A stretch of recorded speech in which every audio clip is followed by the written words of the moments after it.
Hello, passengers, and welcome to the Midnight Train, America's second favorite podcast, where we bring the dark to light, where history never dies, and where listener discretion is always advised. That's right. Yeah, fuck. Yes. Fuckity fuck, right off the rip. There you go. So much for YouTube. Get it out of the way, man. So much for YouTube. Oh, I'm sorry. Is that fuck up YouTube? Yeah, it does. I think you have to wait like a certain amount of time before you can actually like drop like, you know, the tough words, the hard words. I mean, not like it matters with us anyway, because we fucked so much shit up anyway. So, hey, if you're new here, guess what?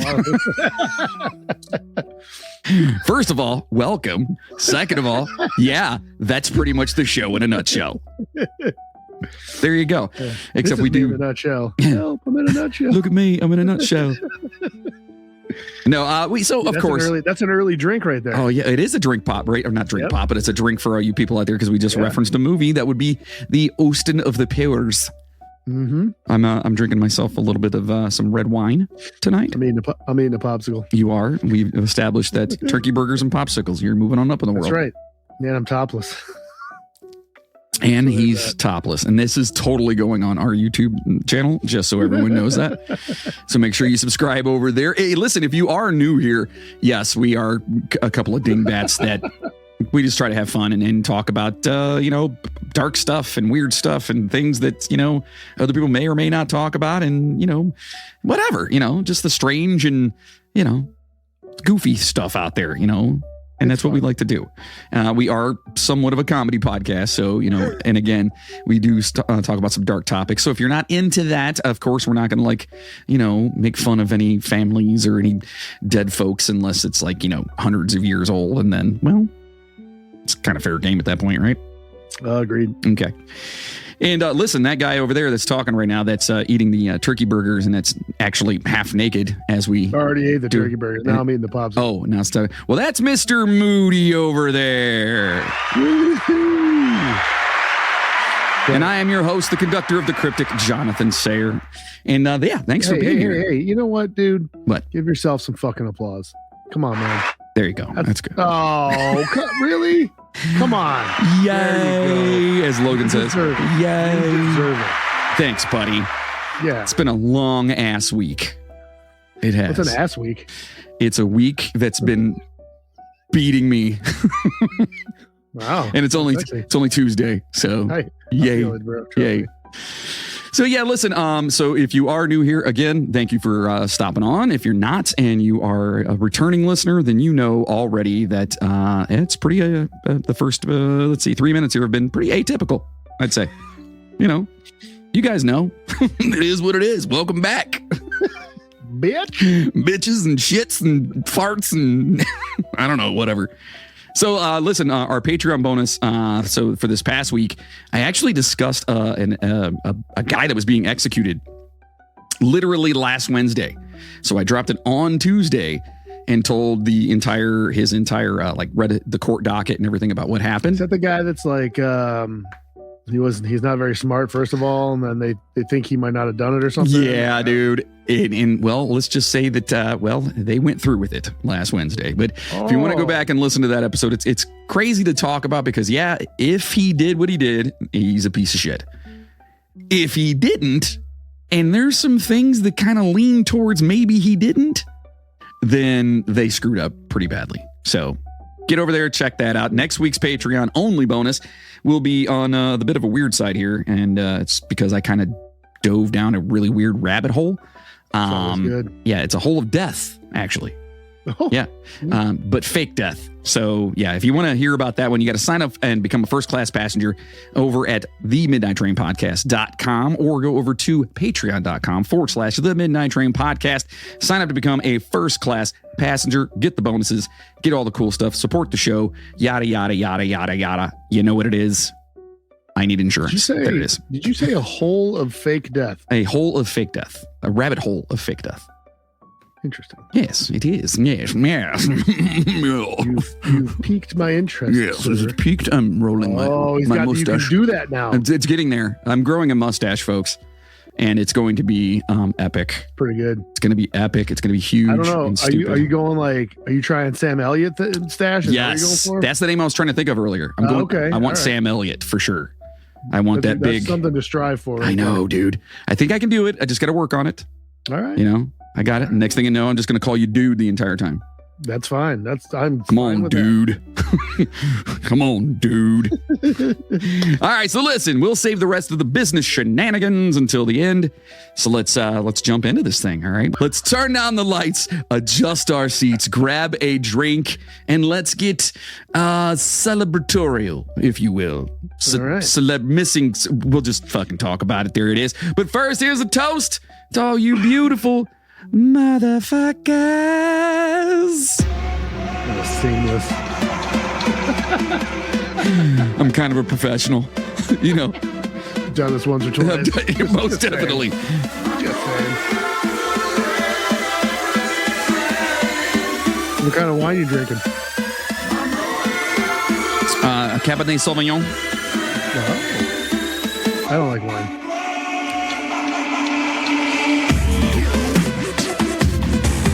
I crank that up every time in hopes that it's like either going to blow someone's eardrums out Yeah. or blow like their car stereos. It won't do Maybe that. one day. It peaks, so like it won't do it. But It might. I have a shitty speaker in my there. and I would never want to intentionally hurt any of our listeners' ears. You fucking liar. But it would you do be- it every goddamn time we record. But it would be hilarious if they were like, "Dude, you just blew out the windows of my car." I'd be like, "Oh, that's pretty cool." We're not paying. Right. No. Yeah. No, there's listen, just everything you guys hear from here on out, you guys, you're a part of this with us. Okay. You listen at your own risk. Correct in every aspect. So here on the Midnight Train podcast, well, you guys know we strive to ask the tougher questions out there. Like, who stole the cookie from the cookie jar?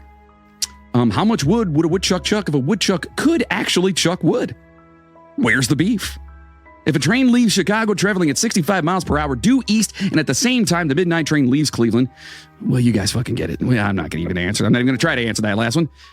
Tonight, we are asking another tricky question. Where in the holy hell did some of these celebrities go? Interesting. That's right. We were looking at cases of missing celebrities. And you may know them all. I honestly knew the majority of beforehand. In fact, the very first one we talk about, I just heard another podcast talk about them last week. God damn it. No. Seriously? But it was an old episode that I was catching up on through them. Oh. And so it's kind of funny that when you sent this over, I was like, wait a minute, I know this story.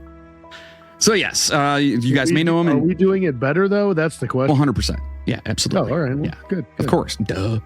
Fantastic. And you may not know any of them, to be honest with you. But after tonight, you'll be just as confused as everyone else out there is. So let's jump into this, my beautiful passengers out there. As always, we'd like to add some history of these folks and their lives because, well, it's interesting to us. So we like that shit. So first up, you gotta know where they come from. that's right. How you gonna know where you're going if you don't know where you've been? Yeah. Word. Yeah. So Richie Edwards is first on the list. If that name doesn't sound familiar, it's because, and this is really crazy too. This one is to me. I'm glad we're starting off with this one because as we talk about it, a lot of people have never heard of the band he was in. He probably never even heard who he was. But dude, they were huge. They were big. They were not so much here. No, but over in England, they were crazy. That's a band that I've heard of, and I know I've heard a couple of songs, but I was not super familiar with the band. Like I'm not, dude. I couldn't name an album. I couldn't name a song, but I know I've heard. You know what I mean? I've heard. Yeah. Well, and then, go ahead. Because when I started writing this, I was like, I wonder if I've heard any of their shit. And I went back and I went and listened to a couple of their songs. I'm like, and I definitely have heard some of them before, but I would never have been able to be like, oh, it's this band. Is it just that style of like English, like Oasis style shit? Is that what it sounds like? Or is it more of like the old school English sound? Like, no, it's more of a newer. It's like that 90s English fucking rock pop. Like what is it called? Like Verve pipe kind of shit, or I don't know. I don't even remember those guys. Oh, or what? Or Blur? Is it like Blur? No, not like that. Okay. It's more like indie. And I'm literally just naming all the English bands from the 90s that I remember. It's more of like an indie punk type thing. Okay. Vibe. It's good shit. Well, you guys out there, let us know, because as we can just sit here and just talk about it the entire time, you can literally look it up. So Richie Edwards, first guy here. Richie was the lyricist and rhythm guitarist for the Welsh band, the Manic Street Preachers. He was born and raised in Blackwood, Wales. And Richie wasn't exactly known for his musical abilities, apparently. He wasn't like the most, he didn't have a lot. Well, yeah, he didn't have a lot of musical ability, I guess you'd say. I mean, straight to the point. He was apparently a shitty guitar player. Right. He actually started as being the band's driver. But hey, you got to start somewhere. And by all accounts, his most significant and prominent contribution to the band were his lyrics. He had a somewhat nihilistic worldview, and his lyrics frequently displayed, this opinion of the world around him. So he was pretty, realist, negative guy. Kind of, I'm feeling like a Morrissey vibe in there, maybe. Yeah. Yeah, So at one point, Richie would say, quote, "Where we come from, there is a natural melancholy in the air. Everybody, ever since you could comprehend it, felt pretty much defeated." Jesus. You know who was Welsh and didn't feel that way, bro? Who? Fucking Tom Jones. Tom Jones was Welsh?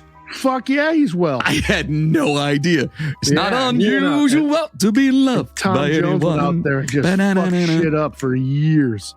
So that man pulled so much tail. Oh, yeah. Incredible. Dude, he wrote a song about it. What's new, pussycat? Whoa, whoa, whoa, whoa. And that's going to be in your fucking head now. He's a fucking genius. Tom Jones is one of my favorite musicians of all time. Is he really? That Absolutely. is so awesome. I love Tom Jones. He's just fucking amazing. He's just exudes sexuality and just that. He's a fucking man, dude. Yeah, he's the man, for sure. So after two single, now listen, we're saying that before any kind of controversy happens to come up by him. It's some future thing, so don't go back to this and be like, oh my God. Oh, bro, Uh-oh. I meant to tell you. Uh-oh. I don't know. Hold on. I got to double check something real quick.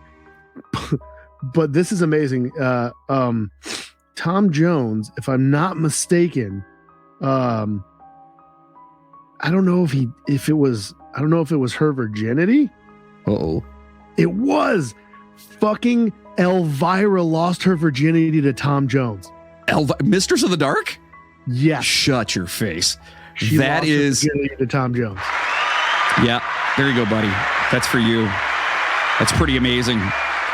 Yeah. And I'm really hoping that it was completely like, they both agreed upon terms. She's talked about it, yeah. Oh, that's awesome. No, it was good. It was, well, I don't know. It was good, was it? I don't know. I'm assuming. From what I heard. All right, so back to Richie Edwards here. So after two singles on the Heavenly label, they actually got signed to Columbia Records in 1991, and they had their first top 40 hit, Love's Sweet Exile, in November of that same year. Okay, so like when we were talking about earlier that they were like a bigger band, I mean, Columbia is a large record label, especially in the 90s. Shit. Yeah, they were. So the debut album, Generation Terrorists, full of quotes from Sylvia Plath, Camus, Rimbaud, and E.E. Cummings, climbed to number 13 the following February. The second album, Gold Against the Soul, reached number 8 in the summer of 1993. On their third album, The Holy Bible, weird, Richie had written around 70% of the lyrics. At this point, Edwards was somewhat of a cult figure, and he was dynamic on stage, and like everyone said he was like great on stage. Like he just had like almost like a what the hell's his name from Stone Temple Pilots? That kind of like vibe. Scott Weiland. Like that kind of vibe is from what I've heard. You and your I know what I'm getting you for Christmas. That's all I'm saying. So again, he had a springy microphone. He had a cult following, and he was dynamic on stage and was always considered a good candidate for an interview that would be entertaining. He literally one time during an interview took I believe a razor blade or a knife and just started digging into his arm and wrote the phrase "for real." That's the number 4 and the word "real" into his arm during an interview with NME journalist Steve Lamacq, who basically he just kind of he insulted them. He basically suggested that they were just a Welsh version of the Clash, like a new version of the Clash.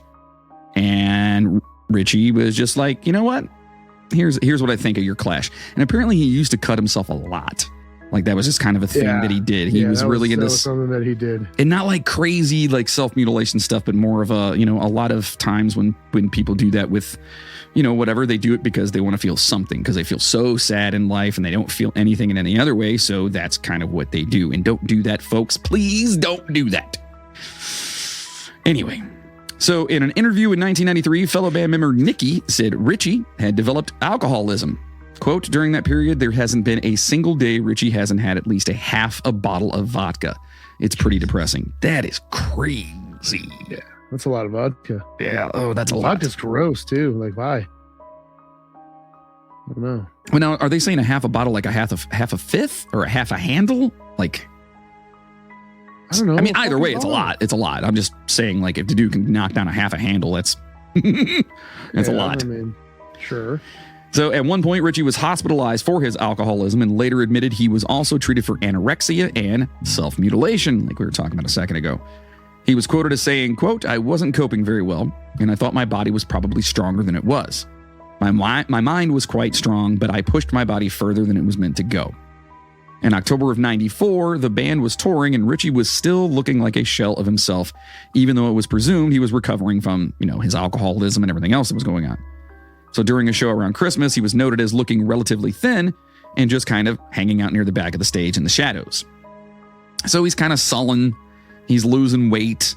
He's kind of, he definitely doesn't have his stage presence that he had before. Right. Like people are noticing that kind of shit. You can tell he's depressed, like something's on the dude's mind and he's just not coming to terms with it, And listen, there's a lot to be said about the people that get on stage and they perform like, amazing madmen up there and they're so awesome. And then you find out that they're on drugs or they're alcoholics or they need that to be that person. Take that away from them. Yeah. They're not that person anymore, Well, I mean, you can see it in a lot of people's music, as shitty as that sounds. Like a lot of bands and musicians wrote their best stuff when they were on drugs and drinking all the time and all fucked up. And then they get rid of all that stuff, and it's like it just falls to the wayside. It's just a completely different thing. Yeah. It's completely because you don't have that edge anymore. Right. Well, and also kind of, especially when it comes to certain things, it kind of opens your mind up a little bit, and you're no longer you kind of let go, and you just kind of go with it. And so next thing you know, you're writing, hit songs, hit records, and whatever. But you're also, killing yourself. So there's that. So basically, they said he was, quote, enduring rather than participating in the music. So he was just there. The band was still planning to tour the U.S. in February of 95. And Edwards's, his final live appearance was at the London Astoria on December 21st of 1994. The concert ended with the band smashing their equipment and damaging the lighting system, prompted by Edwards' violent destruction of his guitar towards the end of their set in the song You Love Us. So they just went ham and fucking fucked their shit up. like Who style. Yeah. Man. They just fucking destroyed everything. Yeah. On January 23rd of 1995, Edwards gave his last interview to the Japanese music magazine Music Life. Edwards was last seen leaving the Embassy Hotel in West London. Okay, so this is in January of 95. The band, and this is the part that gets me. The band was due to fly to America, to tour, and they were coming here for interviews, but Edwards, instead of driving to the airport, he just kind of drove towards his house. Right? And that was the last time anyone had ever seen him. Okay. He left his passport and his credit cards, and he just was off into the sunset. His silver Vauxhall Cavalier, that's an English car, I'm going to assume. Yes. When you started to go, excuse me. Yeah. So it was actually, his car was actually found 2 weeks later at a service station beside the M4, which is a big highway that goes through London. Its car park overlooked the Severn Bridge, which was and this is kind of fucked up, but it was a huge spot for suicides. Like a lot of suicides took place there. Yeah, like how the Golden Gate Bridge is or whatever. Right. But there was no body ever, came to the surface. There was nothing like that from the Bristol Channel. And of course, because there was never a body that came up, there's been a shit ton of conjecture. What the hell has happened to him? So, okay. leading to that, I guess, he actually withdrew 2,000 pounds from his account before he took off. So if he was going to just go kill himself, unless he was giving it to somebody, why withdraw the money? Why take the money out? Yeah, why take that money? He obviously, people said he was living in his car. The battery was dead from just sitting there playing his, he had a tape deck, which is so retro and I love it. Nobody knew how long that the car was actually sitting there either. Okay. So like I said, everyone they saw him kind of walk away. And then February 5th is kind of when they were like, oh shit. And they found his car and stuff at the bus station. So 2 days later, a taxi driver drove a quote unquote strange young man from Newport to Blackwood, which was his hometown. And the passenger asked him to avoid major roads. And then after February, there were possible phone calls to friends. There were sightings in Liverpool, in Whitby, in New York, and all over Wales. And basically his name just kind of just turned into it's folklore at this point. You know? Yeah. Yeah, absolutely. And it's an ongoing thing where especially like over there where people were like, what the fuck happened to Richie Edwards? Like, what the fuck happened to him? So the night before he disappeared, he gave a friend a book called Novel with Cocaine or Novel with Cocaine. No, it's Novel, Novel. Novel would be Novelle, correct? I don't know why I'm asking. I don't know. I'm just talking it out in my head. Okay. I'm just talking it out loud. Okay. Hey, bro, do what you got to do. Man. We're here for you. We're here for you. He gave her this book instructing her to read the introduction, which basically says it has the author, staying in a mental asylum before vanishing. Okay. Yeah. So he's like, listen, read this first part. And it could have been him just being like, this is what the fuck I'm doing. I'm getting the fuck out of here. It's too much. I don't know who I am without the alcohol, the drugs, whatever. These guys are now all this. And dude, he could have been scared to come to the US because that's big time then. Yeah. Especially when you're from Wales. Like all of a sudden you're coming over to the US in the 90s and you're a rock band signed to a major label. They're going to push the shit out of you. And if maybe you didn't think you had it in you, especially if you're not doing your drinking and shit, then maybe you just got too much. Maybe he said, fuck it. So the investigation into his disappearance had been heavily criticized, with many people saying it was not being handled well and was far from satisfactory. In November of 2008, he was officially declared dead by his family, but he remains listed as a missing person. In 2019, a book was written by Sarah Hawes Roberts and Leon Noakis. I'm going to say that. Or it could just be Noakes, sorry. Called Withdrawn Traces, Searching for the Truth About Richie Manic. The book was written with help and cooperation from Richie's sister, testimony from his closest friends, and unprecedented access to Richie's extensive personnel archive of diaries, artwork, essays, photographs, and letters from his childhood, school days, going to when he was in college, and even beyond that. And as they pieced the book together, they saw a pattern emerge that suggested a possible life in exile. A trail of new information that may be enough to convince even the most hardened of skeptics that maybe he may have planned his exit. Okay. And the evidence with all this is, oh boy. And I definitely want to know what people's thoughts are on this after we're done with this part. Well, this episode in general, but I want to know especially with this one. So members of Richie's family who had similarly disappeared and isolated themselves from their relatives. So this has happened before in his family. Yep. People have just been like, you know what? I'm good. I'm out. I'm done. I'm out. Split. And they just dip. There was a fascination with disappearance as seen in his schoolwork. So like even when he was in college and high school and stuff, he had schoolwork and stuff where we talk about just taking the fuck off. He had an extensive library of books, which revealed many titles with pages turned over, dog-eared or whatnot, referred to subjects of disappearance and a life, again, in exile. His growing fascination with writers and characters in exile, such as Arthur Rimbaud and J.D. Salinger. And then a theory that Richie had undiagnosed Asperger's, one trait of which can be shutting out the world as a way of coping. Then there was the story of fans who claimed to have seen him in a bar on the Canary Islands in 1998. Yeah, this story's kind of crazy. Yeah. Several customers at the underground pub said they recognized Edwards, but he sprinted out when confronted. So the dude just dipped out. At the time, barmaid Tracy Jones said, quote, one of the customers suddenly shouted, "You're Richie from Manic Street Preachers," end quote. He just started to run toward the door, and within seconds, he had gone. Fuck! Just like screaming, like, "No, I'm not, bye!" So there are many theories about what happened to Richie, where he might have been, and why he disappeared, but there are no definitive answers. Another interesting fact is that, and we've discussed this one before, he disappeared at the age of 27 years. Years of age. So if he did take his own life, he would be another member of the 27 Club. yes. Okay. So, all right, let's kind of unpack this a little bit. I don't know with this one, man. Like, I feel like, why would he have taken the money out?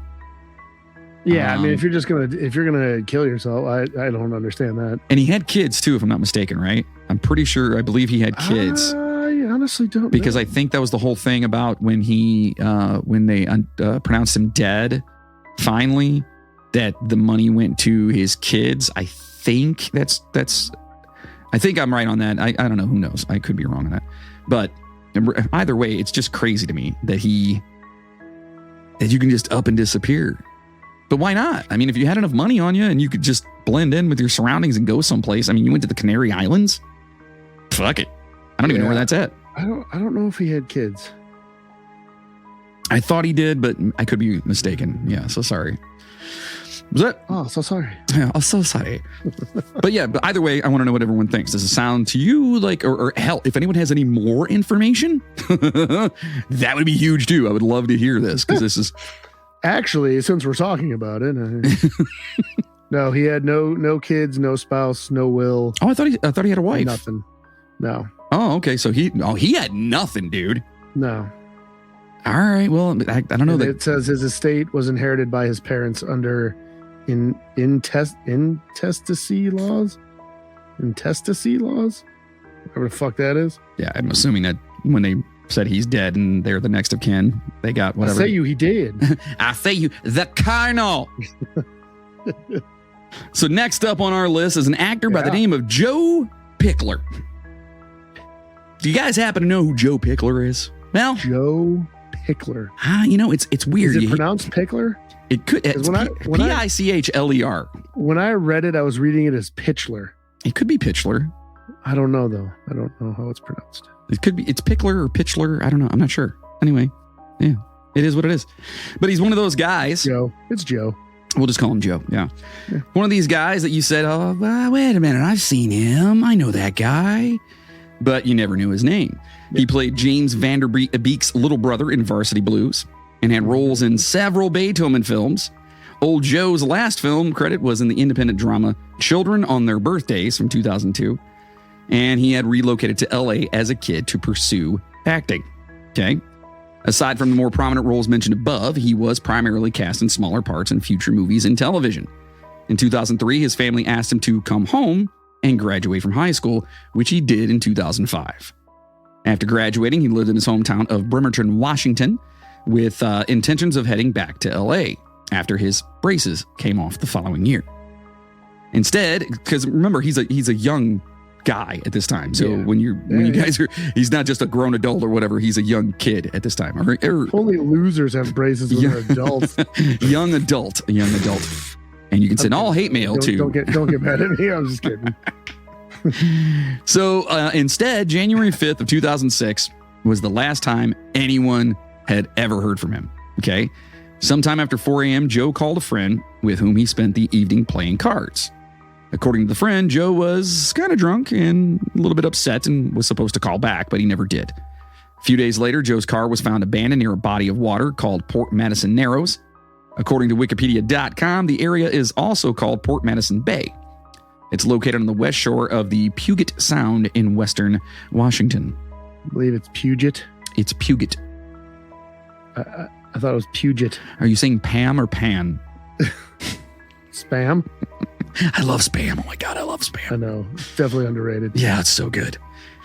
So it could be Puget or Puget. You guys know what we're talking about. Anyway, if you're not from that area, then it doesn't fucking matter anyway. It might be Puget. Oh, the Puget sound. Oh, in that beautiful place of Washington. Puget. Puget sound. I can hear it from here. The sound of bears. I don't know. Yeah. So inside his vehicle was poetry and a note with comments about him being a better brother to his siblings. According to the police, Joe may have committed suicide by jumping into the Narrows. However, his family disagrees. They think someone may have harmed him, which, and I get parents, families, they oftentimes they don't want to admit. Yeah, you don't want to admit that your kid might have killed him, Well, because a lot of times they don't want to admit that because it reflects badly on them. Like, why didn't I see this? Why didn't I know this? Were we so horrible that he did this? And to be honest, I mean, it's hard to do, to not do and be that way, but keep that introspection the fuck out of that, because at that point in time, you're worried about somebody else. Don't worry. People do shit for fucking weird reasons, man. Yeah. It's for real. Like you never know what's going through someone's fucking mind. You never do. So obviously, like I said, they think that, something happened. So they basically they told law enforcement that his apartment door was left unlocked and the lights were on. Okay. And they said that wasn't normal behavior because dude just freaking dipped out. But if he just dipped out, maybe he's just like, fuck this place. Yeah. Also, the family suggested that Joe was robbed. He collected Magic the Gathering game cards, and family members said his most valuable cards were missing. He could have taken them with him. I was going to say, maybe he took that shit with him. So he was heading back to... And if you think about it, dude, if they were the most valuable cards, what's easy to take with you and then sell when you get to where you're going? Fucking cards, bro. You know what I mean? Like, fuck, that's it, So some believe that it wasn't a suicide, at least not jumping into the water, as his body never washed up in the Narrows as one would expect it to. Days after his disappearance, his sister, Shauna Pickler, we'll call her that, told the Kitsap Sun, quote, he's probably too embarrassed to come home. In the worst case scenario, if anything, it's foul play, but not suicide. Okay, real fast, I do want to say something because it kind of goes along with the one we talked about with Richie earlier. You don't always find a body when it hits the water, when somebody goes into a body of water. It's not something that it doesn't always happen. Things can happen. That person could have tied stuff to them that's going to make them sink. You know what I mean? Like there's certain things that can happen. There's could get stuck on something. He could get caught. Right. There are animals in these things that could potentially just, rip them apart. So, I mean, it's not incomprehensible to think that somebody committing suicide that you're just not going to see their body again. It happens. I'll put it that way.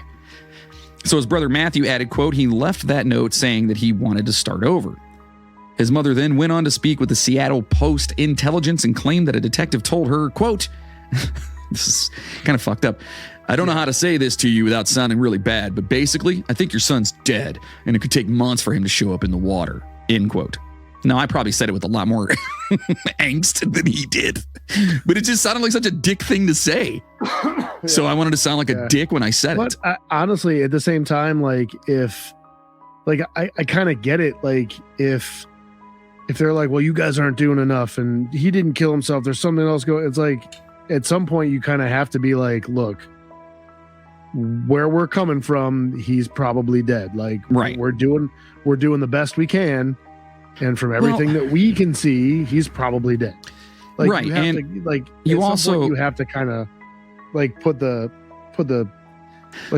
bed, it to rest. Well, especially when they're sitting there saying, well, you guys aren't doing enough. You're not doing enough. Well, it costs money for them to do these things and man hours and stuff like that. But also on the other side of it too, it's like, we don't want to give a false hope either, Right. Because that could be, but then again, I don't know. Yeah. I understand where he's coming from, and I hope he didn't come across that crass like I did. Look, bitch, your kid, he's not coming home. Okay, now get in there and make me a sandwich. No, I'm just kidding. He wouldn't. Wow. Hopefully. What? Whoa. What? I'm sure she knows how to make sandwiches, Moody. Wow, dude. Do you know how to make sandwiches? Of course, I was a chef. Okay, then. You didn't say me. You said her. Oh, you know I'm kidding. Stop it. And that was by the detective, by the way. I was living vicariously through that person. Yeah, well, you know what? That just goes to show your true colors. That's all. Oh, ooh. Does it? Yeah. Wow, that's kind of rough. Now everyone knows how you are. I could sure go for a sandwich right now. I'm not going to lie. So a Bremerton detective disputed this claim and allegedly told Kathy Pickler that state rules, quote, state rules require that the department obtain dental records of any missing persons who haven't been found after 40 days, end quote. Okay. So basically he was just saying, like, listen, we haven't found him. We need the dental records because it's probably not looking good. You know what I mean? Yeah. So Kathy went on to say that despite the note found inside his car, quote, there was no goodbye, end quote. Okay. Bremerton Police Detective Robbie Davis doubted the family's theory that Pickler had been the victim of foul play. Quote, I have not found one person that has said anything bad about Joe, he told the Associated Press. Okay, which lends credence to, like, okay, everyone's like, oh no, it was foul play. The dude was kind of a nerd guy that played some small bit roles in some TV shows and movies and stuff, and nobody has anything negative to say about him. Who's gunning for him? You know? Yeah, I mean, you never know. Right. I mean, no, I mean, you never know, but I'm just saying, like, I guess publicly. It's definitely, like, it definitely seems unlikely. It's not something that, you know, you wouldn't, it's not the first thing that would come to most people's minds. Right. You know what I mean? Like, someone had it out for him because, you know, yeah, he doesn't like everybody liked him. Yeah, he doesn't seem like he's, you know, marked for death by anybody, you know what I mean? Like, or hated by anyone. So maybe he got in bad with the Yakuza or something. Yeah, possibly. So over the following days, hundreds of people descended on Bremerton to help search for Pickler. Sadly, they didn't find any more clues, and Pickler's family expressed frustration that the police weren't looking hard enough. Quote, they haven't fingerprinted his car. They sifted through it. They were in his apartment for about 3 minutes. They've done nothing. Nothing? Pickler's mother said. They've done nothing. So yeah, mom is obviously has a lot more invested in this than anybody else does. Sure. You know, It's her fucking son. I mean, yeah, you want to, worst case scenario, like, even if he isn't alive, like, you want that, you want the closure. Sure. At least you know, like, even if he is not alive, at least you know, and you can kind of get past it. Right. You can deal with it. But if you never find a body, you never hear from him again, like, you spend the rest of your life just like, what the fuck? That's got to be hard. I couldn't imagine. I could not imagine if, like, one of my kids just up and vanished and never ever heard anything from them. It's got to be hard. Like, fuck. Like, not knowing. No, I couldn't deal with that. Like I said, at least if there's a body, if they find him or something, like he turns up dead, like, at least you know, and you're not just like, he might still be there somewhere. He might still be out there. Like, I just want to talk to him. Like, you're beating yourself up for the rest of your fucking life. Yep. Yeah, because you have no definitive answers. Like, you have, like, at that point, if he's alive, like, you just want to help him. You want to talk to him. Like, just a phone call or a letter or something, just let me know. Right. Absolutely. Where, you know, if you have a body or he is dead, like, you have that closure, you can put it past you, well, as best you can, or at least start move on. Start to kind of like grieve and get past it, you know. So there have been pretty much fuck all in developments in this case. Since he disappeared in January of 2006, there have, like, seriously no other clues apparently from what is on the interwebs or whatever, from his life or from the water or the car or nothing. It's literally like the dude just vanished. Just he gone. That's it. Now, I don't know if it. I going through this stuff because I actually, like, looked some other stuff too. Did they find his magic cards with him or in the car, or were they gone as well? I don't know. I don't think I ever I ever saw anything about his cards. I didn't see that either. And to me, that would kind of, like, dictate a lot of potential things. You would think that you could look for like if they were that valuable. If you know what they are, especially. If you know which cards they are and you know how valuable they are, you should be able to at least like look on eBay, see if you can find them and at least get an idea, like, okay, he had these 3 cards and somebody just sold these 3 cards from this area, right? A week ago. Like, at least like even if it's nothing, because people sell Pokemon cards and Magic cards all the fucking time, right?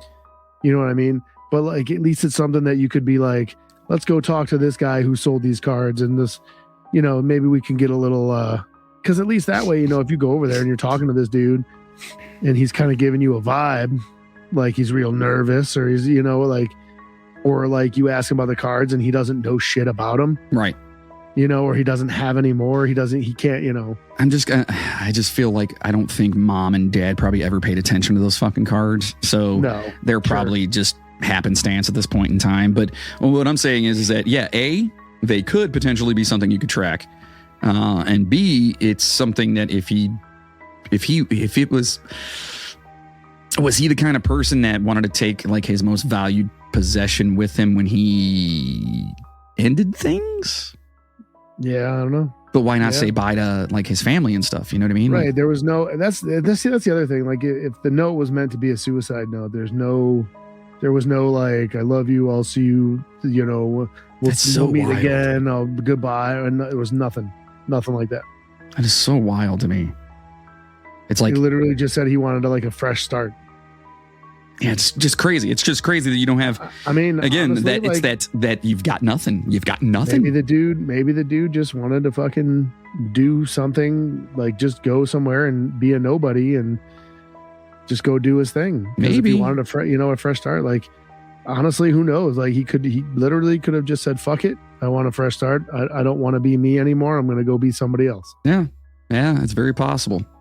Definitely want to know what you guys think out there. Like, what does it sound like to you? And if you have any information from being either invested in those, that story or being from that area, we'd love to hear it. So please let us know. Next up here, we have a Rockefeller. Yes. Look at this. Michael Rockefeller, if you will. Yes. Which is fucked up that I'm talking about a guy that just is disappeared, but we don't know if he's dead or not. So anyway, Michael Rockefeller was born on May 18th of 1938. Hot damn, he old. I'll say by now he probably would be dead. Yeah, so I'm going to say that he's probably, I mean, we don't know. We don't know. No, we don't. I mean, he'd be like 90 years old, but. And I love this. The fifth and last child of Nelson and Mary Todd Hunter Rockefeller. That's too many names. Todd Hunter. Yeah, that's like one name too, right? It's one name, Todd Hunter. It's not like Todd Hunter. Like it's one fucking name. But if you think about it, wasn't Mary Lincoln's name Mary Todd Lincoln? I think, yeah, but I think I know there's two separate words, but I'm wondering if these people like felt like a way to like associate it with that by making it Mary Todd Hunt. I don't know. It's weird. It's weird. Because that would be Todd Hunter would be her maiden name, right? You in that situation, you would assume, right? That's what I would think. Yeah. I don't know. Or what? Ooh. Abe Lincoln, Mary Todd. Did you say Lincoln. Abe Lincoln? No, I said Abe Lincoln. Abe Lincoln. Drink up. But you've got Mary Todd Lincoln. You've got Abraham Lincoln. You've got Mary Todd Hunter Rockefeller. Todd Hunter. Abe Lincoln, vampire hunter. Did it.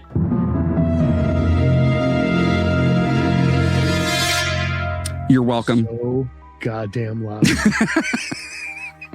You're welcome. Sorry. Anyway. So he fucking Da Vinci Code. Yeah, that's right. Yeah, at least I try to make it. So obviously he comes from money. He comes from the lines of the Rockefeller. So he graduated. Yeah, just a little bit. Yeah, a little bit of money there. He graduated cum laude from Harvard University with an AB in history and economics.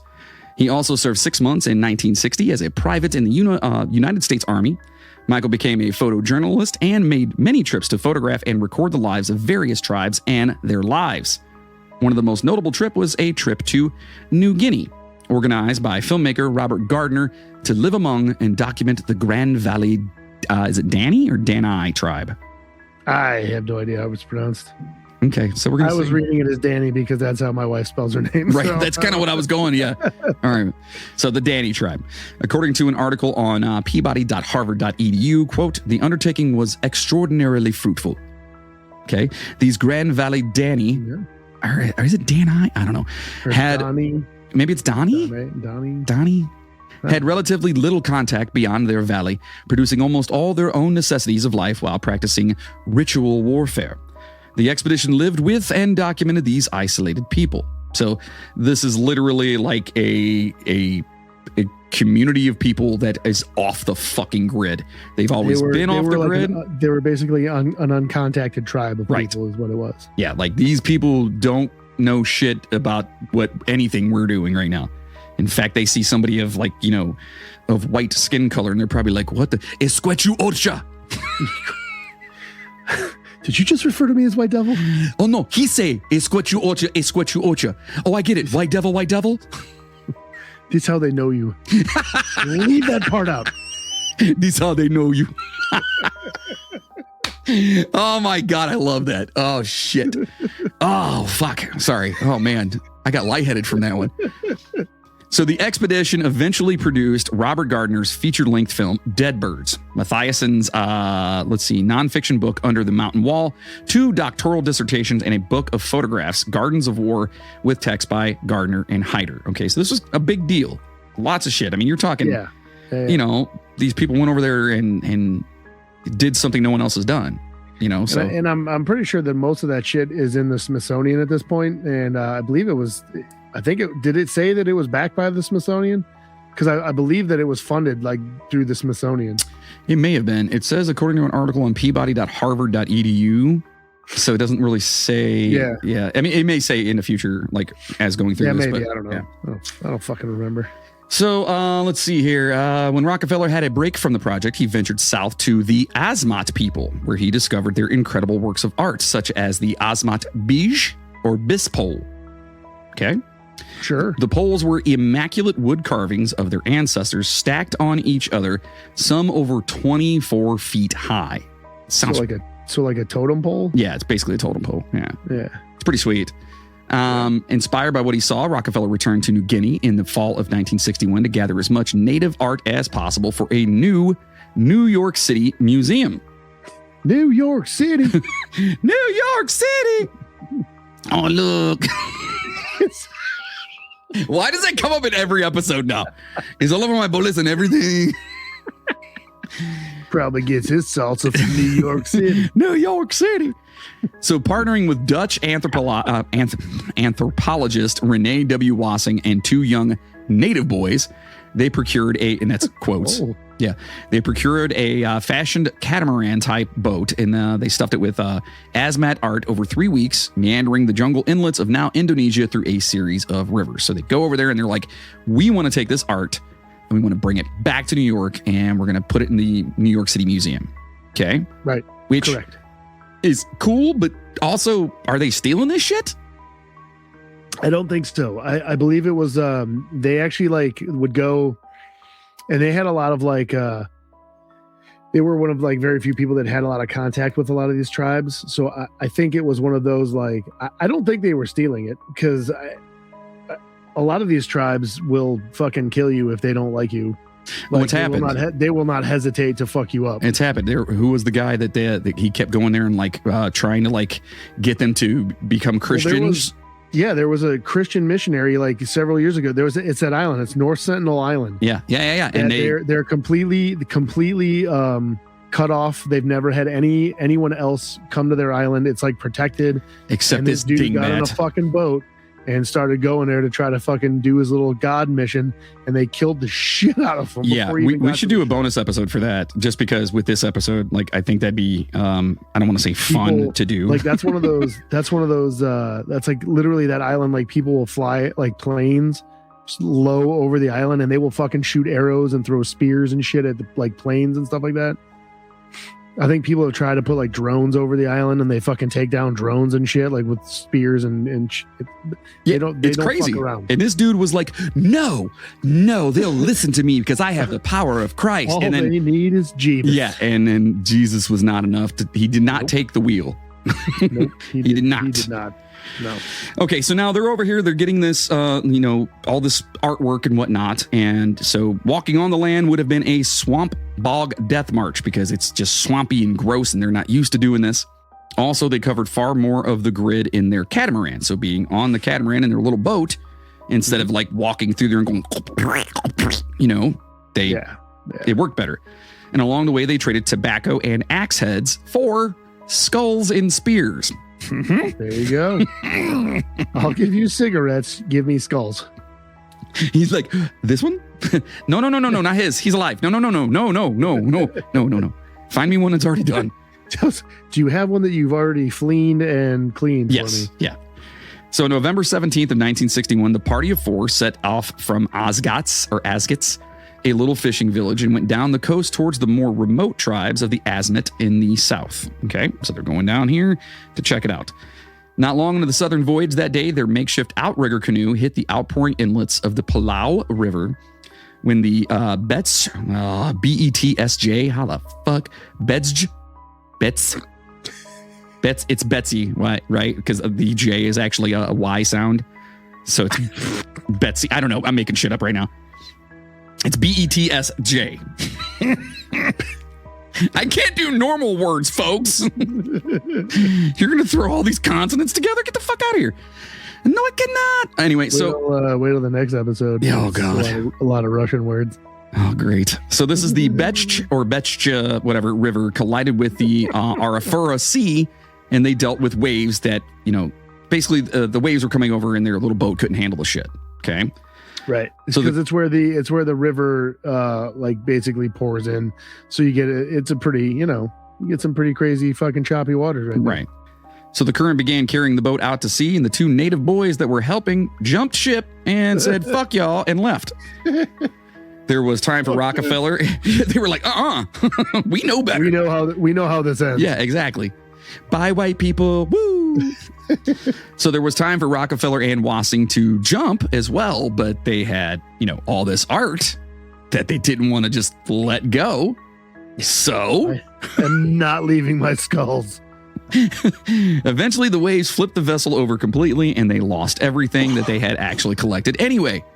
So they hung onto the boat, drifting through the night, barely seeing the fire when the sun rose.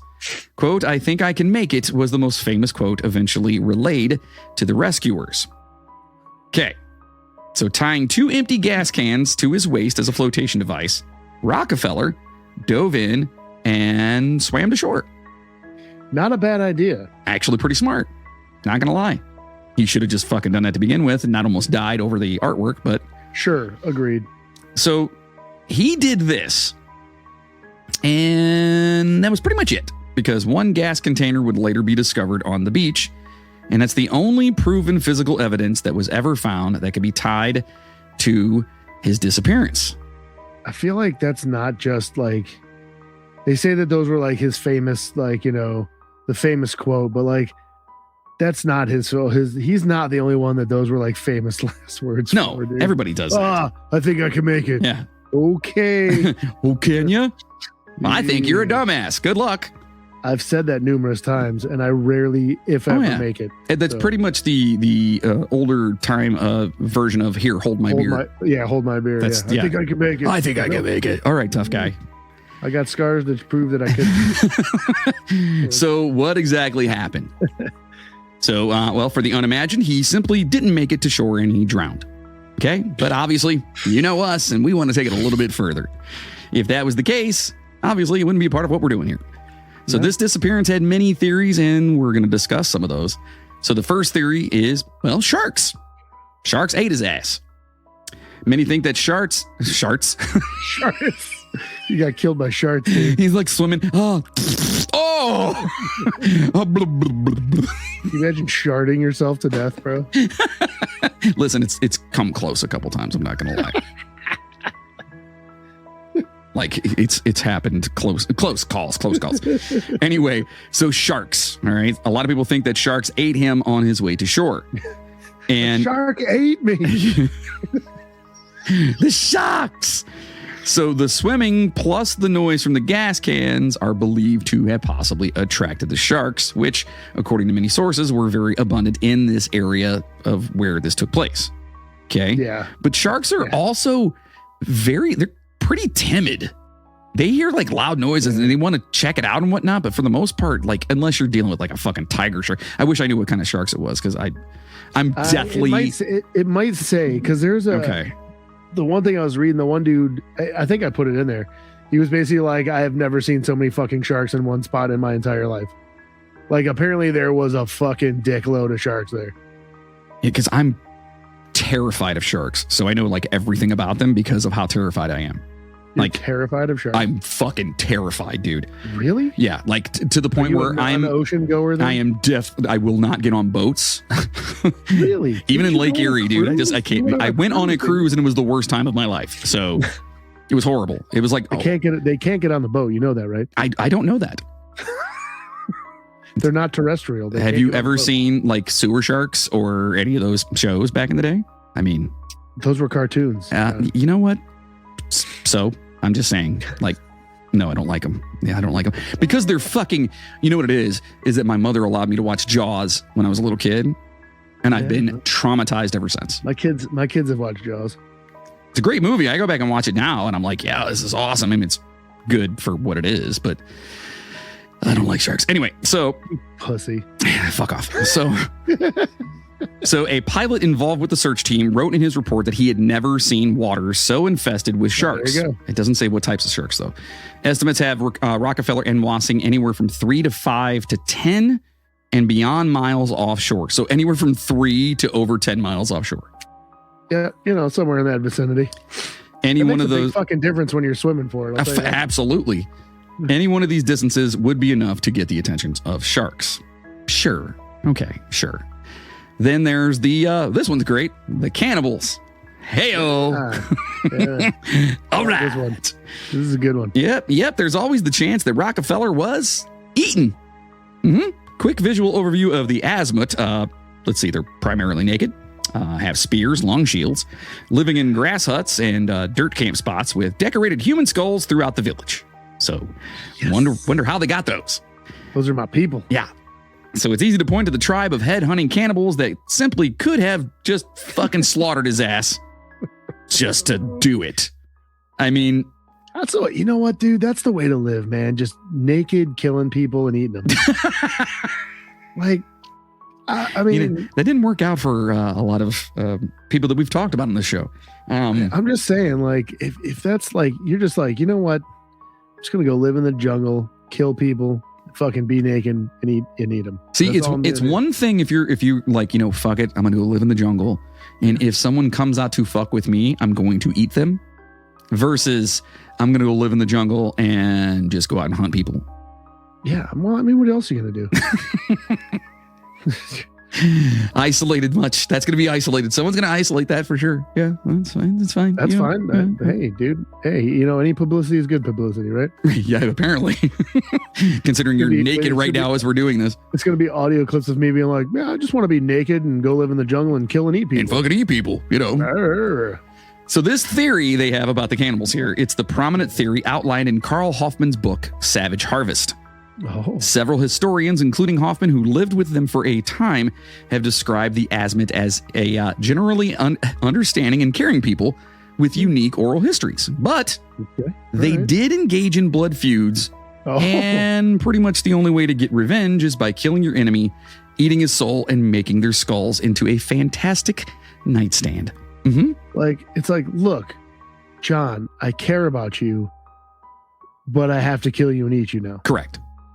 Okay. Well, because you scuffed my Nikes, bro. You know what I mean? Like, hell, I mean, don't fuck with my shit. You know what I mean? Like, yeah. So now there is no record of Rockefeller having had previous contact with the, Ochjanup tribe of the Asmet, the tribe whose beach would have been washed up on where the gas can was found. Okay.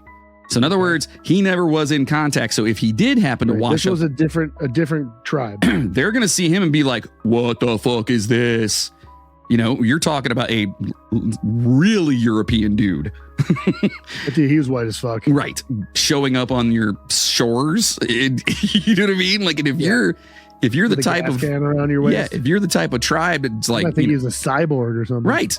But if you're the type that's a fuck around and find out kind of, tribe, you just fucked around. Yeah. Sorry. I mean, if they're like that tribe on that island, bro, right. You never know, man. That's right. It's Quechuorcha. Like, they don't fuck around. They're just like, I don't know who you are, so we're just going to kill you now. Right. So either way, if in fact he did come across this tribe, the Atsjanap, I'm going to say that, they would have plenty of motive for exacting their revenge onto him. Yes. So the Dutch colonizers wanted to end the practice of headhunting and sent a total force of appraiser officers to ensure that the Asmat got the message. Well, think about that real fast. How did Dutch colonizers or colonizers in general send messages? They fuck people up. Yes. The result was the infamous 1958 Max Lepre massacre, where the 5 most influential leaders of the Atsjanap village were gunned down. Oh my. This is just a few years before our homeboy wound up possibly on their shores. Before Whitey showed up unannounced? Correct. So, I mean... With a gas can? It leads... Yeah, exactly. What are you going to do with that, buddy? Why you got that gas can? I'm just floating, I swear. Yeah. It's what you orcha. So, and then there was only one way for that to be forgiven. Okay? With skulls and fine dining on flesh. The only thing with this theory is that Rockefeller wasn't Dutch, but did they know that? Also, why would they have waited 3 years for revenge? Because he's probably the only white folk to show up on their fucking beach. I'll say if white people were smart, they didn't go anywhere near that place after they did that shit. They say there were other white priests, officers, and scientists roaming the area who were unarmed. Never mind. Okay, but however, soon after the searches stopped, local missionaries started hearing stories. Father Van P, or Pi, reported in his correspondences to the Netherlands that a few Asmat people told him Rockefeller had been killed and eaten. According to Hoffman, Van P, or Pi, whatever, asked around and was told that Rockefeller's skull, quote, hangs in the house of Finn, an Asmat tribesman. Shit. Yeah. I mean, okay. So just pausing on this real fast. If I'm in this tribe, and let's just say I'm just walking along by myself, just looking for some fish, some whatever. I got my balls hanging underneath my little thing. You know what I mean? Just walking. Your balls are showing. Your balls are showing. Bumblebee tuna.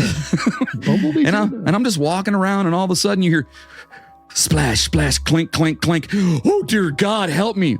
Oh. I kill you. Instantly you're going to hear and then well, dude, I mean, at that point, like the last like real experience you've had with fucking white people bad was them coming to your village and gunning down your 5 most important people. Yeah, it's bad. It's all bad. So if you see a random white dude walking or whatever, and he's got a gas can by it, whatever the case may be, that's like a shoot first, ask questions later situation, right? But also to think about it this way, if he wound up there and they saw him, he's not on a boat. No, he's traversing the waters and like shark infested waters by himself. Right. They're gonna think something way different about this dude. Superhero. This is not just your random, freaking pale man. That Jesus guy they've been talking about. The one guy was telling us about him. But then at that point, would they have killed him? I don't know. It's just really weird. So Hoffman also tracked down a man in the Canary Islands who used to live with the Atsjanap. He said they told him they killed Rockefeller with a fishing spear. Father Anthony Van der Waal of the Sacred Heart Missionary noted in it's WOUW. Wow. Vander Wow. That's amazing. He noted in his report, quote, and the chiefs, there were Finn and Pep and Ajam. They were by the shore fishing, and Finn stabbed Michael with his spear, took him to shore, and Ajam killed him. And remember earlier they said they was hanging in the house of Finn. Finn is one of the guys, the chiefs. I like Pep. I picture Pep being like, he's got to be like the fun, like, you know what I mean? Like he's the comic relief. Yeah. Or he's, spinning it with salt. Whatever, dude. Like, I mean, I'm just like, he's got to be like Ooh, take it easy. Let's talk about like, sex, baby. Like he walks into the hut bar and everyone's like, hey, Pep. And he's just, he like a badass. He's just mixing. Yeah. You know what I mean? Just getting down with it while holding the head of his enemies. Yeah. He's like making like puns and shit about the skulls and stuff. He's just a comic guy. Tossing it around the room. That's no way to get ahead. You know, it would loosen you up. A little head. Oh, you crazy Pep. We just literally made up again. Like his entire demeanor, his entire personality. He's that goofy guy. So Father Van Kessel started to investigate and listed in his correspondence that he was told the Azmat killed Rockefeller. So this is another one that was told this. This is like such a stereotypical thing. Like every Dutch guy you've talked about has been Van something. Oh yeah. And especially Van der Wow. Like it's insane. Every one of them has been Van, Father Van something. It's like, dude, really? Well, then there is Dr. Ken Dresser, who was also there, at the time when all this happened. He left a note for Van Kessel, quote, "It is possible that Otsjenep, whatever, killed Michael," end quote. Dresser claimed that a nearby village had heard it from the actual people, the Otsjenep tribe. I mean, it sounds... My girlfriend's cousin's uncle's brother's sister told me that they killed the guy. Right. But it sounds like there's an awful lot of people saying that this is what happened. Yeah. You know what I mean? Yeah. So Anthony von Kampen, another Von there, however, believed Rockefeller. Wait, is he a Von or a Van? It is a Van. I'm sorry. It is Van. Anthony Van Kampen. Yeah. Van Kampen. He believed, however, that Rockefeller didn't die. Just keeping that thing alive, buddy. Mixing the brew. Woo! Right. Based on what he was told in his investigation, he concluded in his report that Rockefeller drowned or was being held as a white idol. I just hear freaking Billy Idol's White Wedding in my head now. Maybe they did think he was Jesus, dude. Hey, little sister, what have you done? It's like my mom's favorite song. Dude, the song's so dark. If you actually listen to that song, it's so fucked up. I love Billy Idol. Jesus. Yeah, he's good people. There's so many songs that he's done, and I know we're going off on a tangent again, that he's done that you Eyes Without a Face. I had no idea that was him until probably about 10 years ago. Really? Yeah. It doesn't sound anything like him. Because you're in my head, I'm thinking White Wedding, and he's like this, this just dirty dude that rides a bike and he's dancing with myself. That's a good one. And he's talking about eyes without a face. You know what I mean? Like it just didn't sit. I don't know. I'm stupid. Man. Anyway. Yeah. Well, Deputy Governor Boendermaker. Okay. Boendemaker. In a letter to Gerard Deloya, wrote, quote, "Bones were looked at, not Caucasian." Oh. Okay. I guess I don't know. Is there a way to? It's like I just picture that like I pictured like reading that like an old timey telegram, like bones were looked at. Stop. Not Caucasian. Stop. But how can you I know there's certain ways to tell by like the length of certain bones in the body. You can tell whether it's a Caucasian. Mostly the penis.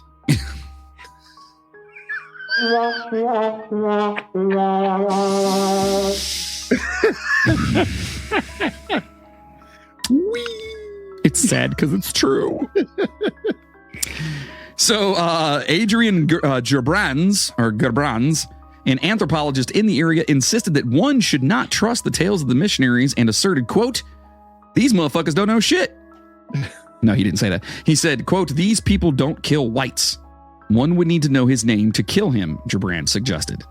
So maybe he didn't die and instead Hi, my name's Michael. Okay, now you can die. Yeah. I'm so on one side, yes, I understand the revenge aspect of it. You came in and you killed, what was it, 5 of their like top chiefs? Yeah. Horrible. And these motherfuckers are probably like, oh, we're going to kill every fucking one of you folks. Or is it, no, we're not going to touch anybody because you saw what they did? Yeah. It could be either way. You know what I mean? So maybe they're hands off, but then, so what, they're just going to treat this guy as a fucking, okay, I'm going to say like, it is what it is. And he fucking got either his shit slipped off of him while he was swimming and he drowned, or he's shark shit. Yeah. He sharded himself to death. A shark sharded his shit out. And that was actually pretty difficult to say, and I got it right. So they're saying maybe he actually lived in the area. Like he just remained being an idol there, which I think is fucking ridiculous. So just some crazy white boy in the jungle. Yeah. So now Fraser C. Heston, son of the 10 Commandments star Charlton Heston. Wow, there's a lot of famous people in there. Yeah, he made a documentary on the cold case. Case. Come on. Called the search more for like cold cuts at this point.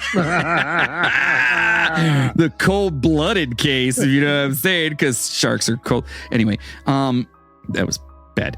So while researching his film, okay, so he made this film, a documentary here. Fraser Heston found footage from a separate 1969 documentary shot in New Guinea 8 years after Rockefeller went missing. Okay. In one of the reels was a clip of long canoes with natives paddling across a river. They were all dark-skinned, clean-shaven, and naked. But in one of the canoes, there was a Caucasian-looking man with a beard paddling just like everybody else. That's kind of fucked up. Was he naked? It just says cleanly shaven, so maybe. No, he had a beard. The white boy had a beard. I'm just wondering if he was naked. Oh, they were cleanly shaven. Yeah. He had a beard, yeah. So the documentary examined whether or not the white man in the canoe could have been Michael Rockefeller. If that was Rockefeller, he didn't have glasses on and would have been severely sight-limited among the Asmat or another indigenous group. The documentary further explored the case of Milt Macklin of Argosy magazine. On October 12th of 1968, a man came into Macklin's office and claimed to be a South Pacific smuggler. He said he ran into a white man on a secluded island who claimed that he was Michael Rockefeller. He gave the coordinates of 150 degrees, 10 minutes east longitude, and 8 degrees, 20 minutes south latitude. Those coordinates aligned with a Kanapu Island and were not far from the Asmat people. A boat voyage would have been required to relocate Rockefeller, so it's just within boat's distance. Yeah. So the mystery man claimed, quote, the Argonauts of the Western Pacific, the Trobrianders of the Trobriand Islands may have come across him swimming to shore and captured him. So he was captured by a different set of possibly fucking people. Turned into a slave at that point, basically. Macklin brought into the story and organized an expedition to explore the claim. In his book, Macklin concludes that Rockefeller did indeed make it to shore, only to be killed by headhunters. And I guess we're probably going to never fucking know because this is fucking so long ago.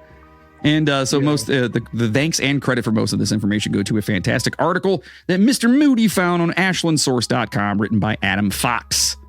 Yeah, it was good. It was a good article. Yeah, look at you. So I don't know. With that one, I think it's obvious. My vote's cannibals. You want it to be cannibals. There's a big difference. Yes, you absolutely. want it to be. Yeah, I think. I honestly think that there's a lot of. Evidence to support the cannibal theory. I mean, they said that a lot of people were, that were there, the, tribesmen or whatever. Well, actually, that's what I'm saying. Like a lot of random people come back with like, hey, I heard I've been hearing from these people that they killed and ate them. And then they're like other random people are hearing from other random people, like tribes are like, yeah, word on the streets is fucking they killed him and his skull's hanging in someone's shack. And it says that they got him with a fishing spear. So it's possible, like I said earlier, he may have came up on shore and they probably freaked the fuck out and were like, it's a walking shark. You know what I mean? Because he's a white guy who's just swimming by himself. And who knows? They could have freaked the fuck out and just killed him. Sure. Or it could have been revenge. And or maybe been a lot of things. Maybe they were just hungry. Maybe he's the other white meat. I don't know. It was lunchtime. Yeah. So next up, we have another musician. This one I kind of knew about, but didn't really know about. Like I knew who he was. Yeah. But I didn't know about the rest of the story. So he's someone that, we knew about and had no idea that he actually disappeared. We're talking about big band conductor, trombonist, composer, recording artist, and a lot more. The one, the only Mr. Glenn Miller. Yeah, I had no idea that this had happened. I just assumed that he got old and died. Yeah, same. Like I literally had no clue about this. Yeah, this guy was like the fucking cat's pajamas back in the day, man. I think my grandparents still listen to his shit all the time. He was the bee's knees, if you will. The bees and Yes. knees. In addition to all this, he was also an officer in the Army during World War II. Hot damn. Miller began studies at the University of Colorado in Boulder, but left to work as a musician. Before being hired as a trombonist with Penn Pollock's Orchestra in the mid-1920s, he played for several bands. From 1928 to 1936, holy shit, that's like almost 100 years ago. Yeah. Yep. Fucking crazy. Yeah. I actually think I have a Glenn Miller vinyl in my living room right now. I swear to God. Maybe. I think I do. I'll have to look for it after this. So Miller worked as a freelance musician, contributing his arrangements and trombone playing to the bands of Red Nichols, the Dorsey Brothers, Benny Goodman, Ray Noble, and Smith Ballou. In 1935... Those are some names right there. Oh, yeah, Benny Goodman. I mean, shit, dude. In 1935, he studied with the music theorist Joseph Schillinger, who proved influential in Miller's instrumentation development, an essential component in his later success. Miller formed his first band in 1937 and attracted little notice, but some of its recordings were admired by critics, especially Miller's arrangement of I Got Rhythm, I Got Rhythm, I Got Music. Sorry. With its use of counter melody and multiple false endings, which is awesome. Oh. Miller disbanded his first orchestra in early 1938 and assembled a new one. With this group, Miller discovered the sound that would bring him lasting fame. Quote, a band ought to have a sound all of its own. It ought to have a personality, end quote. His formula consisted of a clarinet playing the melody. And for those people out there that are musically inclined, just follow this. And for those that aren't, just don't even think about it. Just let it go. But he said he would take a clarinet playing the melody, doubled by a tenor saxophone. So you have a lower octave, basically, playing an octave lower, and other saxes in harmonic support. Okay. So just a fuller sound with different instrumentation, which all has its own, clarinets and saxophones. It all has its own kind of sound and vibe. And then now what you're doing is you're layering. You're literally layering and making it way bigger and way fuller. And that's what that big band sound came from, because you wanted to have that big. And there's nothing like taking one of those vinyls from the big band era and putting it on and just hearing that in the very beginning, and then you hear it, dude. It's just remarkable. It's remarkable. And I don't smoke nearly enough weed. Just saying. Sorry, I'm a nerd. I love. Got to do with I don't know, because I feel like I would enjoy it even more if I did. Maybe. So, in other words, he basically is starting his own kind of rendition of what a band should be. So, jazz historian Gunther Schuller wrote, quote, "It's hard to think of anyone with a sound quite so unique," end quote. The new orchestra played ballrooms and casinos throughout the East, including several that hosted national radio broadcasts. Live appearances routinely broke attendance records, which is crazy. In late 1939, Miller got his own 3 times a week radio show. And it actually says, and I bypassed this just because of the way it sounded, and it's probably correct, but it says his own thrice weekly radio show. And that's probably correct. It is. It just sounds weird to me. Thrice weekly. Yeah. 3 times a week, bro. Yeah. So the band was in constant demand for recording sessions and movies, like the Sun Valley Serenade in 1941 and Orchestra Wives in 1942. Miller's first million-selling recording, and this is in the motherfucking 30s. It was his own composition, or it was called Moonlight Serenade. And if you look it up, that's like it's super famous. Yeah, if you look it up, you'll know that song. Other hits from the nation's most famous big band included In the Mood, Sunrise Serenade, Tuxedo Junction. Another one that most people would know. Tuxedo Junction, most people would know too. And Perfidia. Like those are the ones that like you hear all the time, but like you never know. They're big, yeah. Yeah. So Miller's reign at the top of the popular music charts came relatively late in his career, and he stunned the music world by disbanding his orchestra and enlisting in the Army in the fall of 1942. As he wrote on August 12th, attempting to persuade officials of his usefulness, he wanted to, quote, put a little more spring into the feet of our marching men and a little more joy into their hearts, and modernize the band. So he wanted to go to the Army. That's a new word.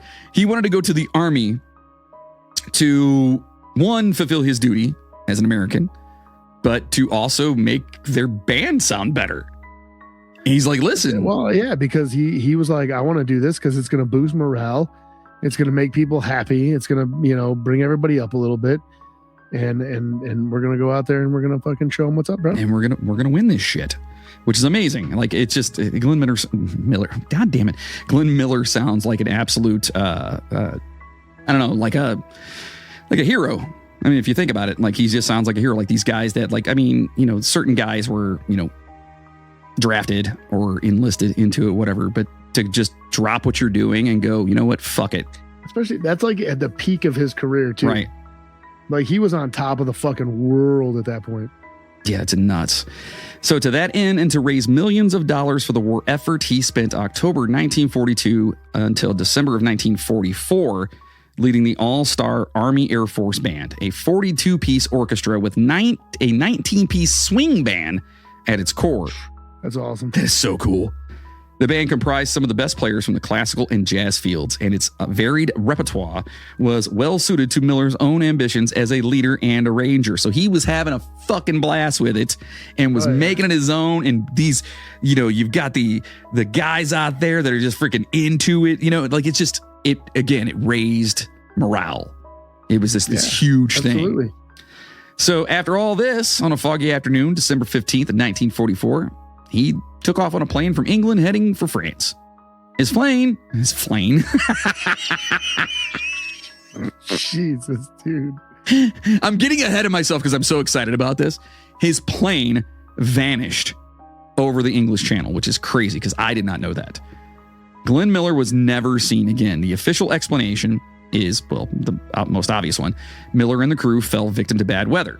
Flights from Twinwood Farm, the British airfield where Miller departed, had been grounded for several days due to fog. And the cloud ceiling had fallen to just 1,500 feet on the day in question. Okay, so you're not seeing shit, especially with a plane from 1944. If you're up high enough, you're not seeing anything. You got to be flying real low. Yeah. Out of those clouds. And when you're flying low, there's mountains and there's fucking shit. You know what I mean? Yeah. So and fucking enemies. Yeah. It's World War II, remember? Correct. So conditions in Paris were just as poor, with local French air controllers formally denying Morgan's request to undertake the flight. Yikes. However, according to a 2014 episode of History Detectives, Commanding Officer Bassell ordered Morgan to make the trip anyway so that Miller could meet up with the rest of his band and perform a concert for the troops. Yikes. The haze was bad enough to prompt the notoriously plane-phobic Miller to quip, quote, "Where the hell are the parachutes?" That's fucked up. You know what the pilot you know what the pilot said before they left, right? What was that? I think I can make it. I think I can make it. Yeah. I think we can make it, right? Well, it was Bassell, the commanding officer, the one that told freaking the pilot to, like, we're going to do this. So Bassell, according to legend, replied. So Miller says, "Where the hell are the parachutes?" Bassell, the main guy in charge here, responds, quote, "What's the matter with you, Miller? Do you want to live forever?" Yikes. But how does foreshadow much? Yeah, but how does anyone know that? I know, right? Well, I'm sure there were other people around when they were talking. This was before they left. Oh, like before they took off, yeah. Yeah. So Morgan was reportedly not certified to fly using instruments alone. Ha! And it's likely that he lost his bearings and succumbed to spatial disorientation. That also happened with Ricky Valens and the Big Bopper and all them. Same thing. The guy was not used to flying with just instruments alone and was like, "No, dude, I have to do this. This is, whatever." And did it just for sheer gumption. So this common problem remains one of the leading causes of pilot death. Once this occurs, simulator testing has revealed that pilots have an average of just 178 seconds to correct their course before a crash is imminent. And that is, again, called spatial disorientation. Another reason why I would never be a pilot. Like, I'm afraid of fucking sharks. You don't like boats. You don't like planes, dude. What the fuck do you do? I don't drink. I don't smoke. What do I do?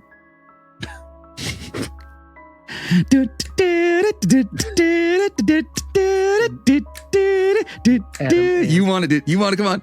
Don't drink, don't smoke. What do you do? No. I love Adam. Fucking Adam Ant, dude. Love him. So in addition to low visibility military planes of the era, including the UC-64A Norseman, were known to have defective engine carburetors. Yay! This mixed with wings that became iced over in the sub-freezing temperatures likely doomed the aircraft. You're literally flying in a piece of fuck is what you were doing. Yeah. It's a big piece of fuck. And it's going to go down. So the first explanation to the contrary claimed that Miller's plane was actually drowned by friendly fire. Oh, Downed. No, Not it says drowned. There's an R there. I don't care what the fuck it says. It's down.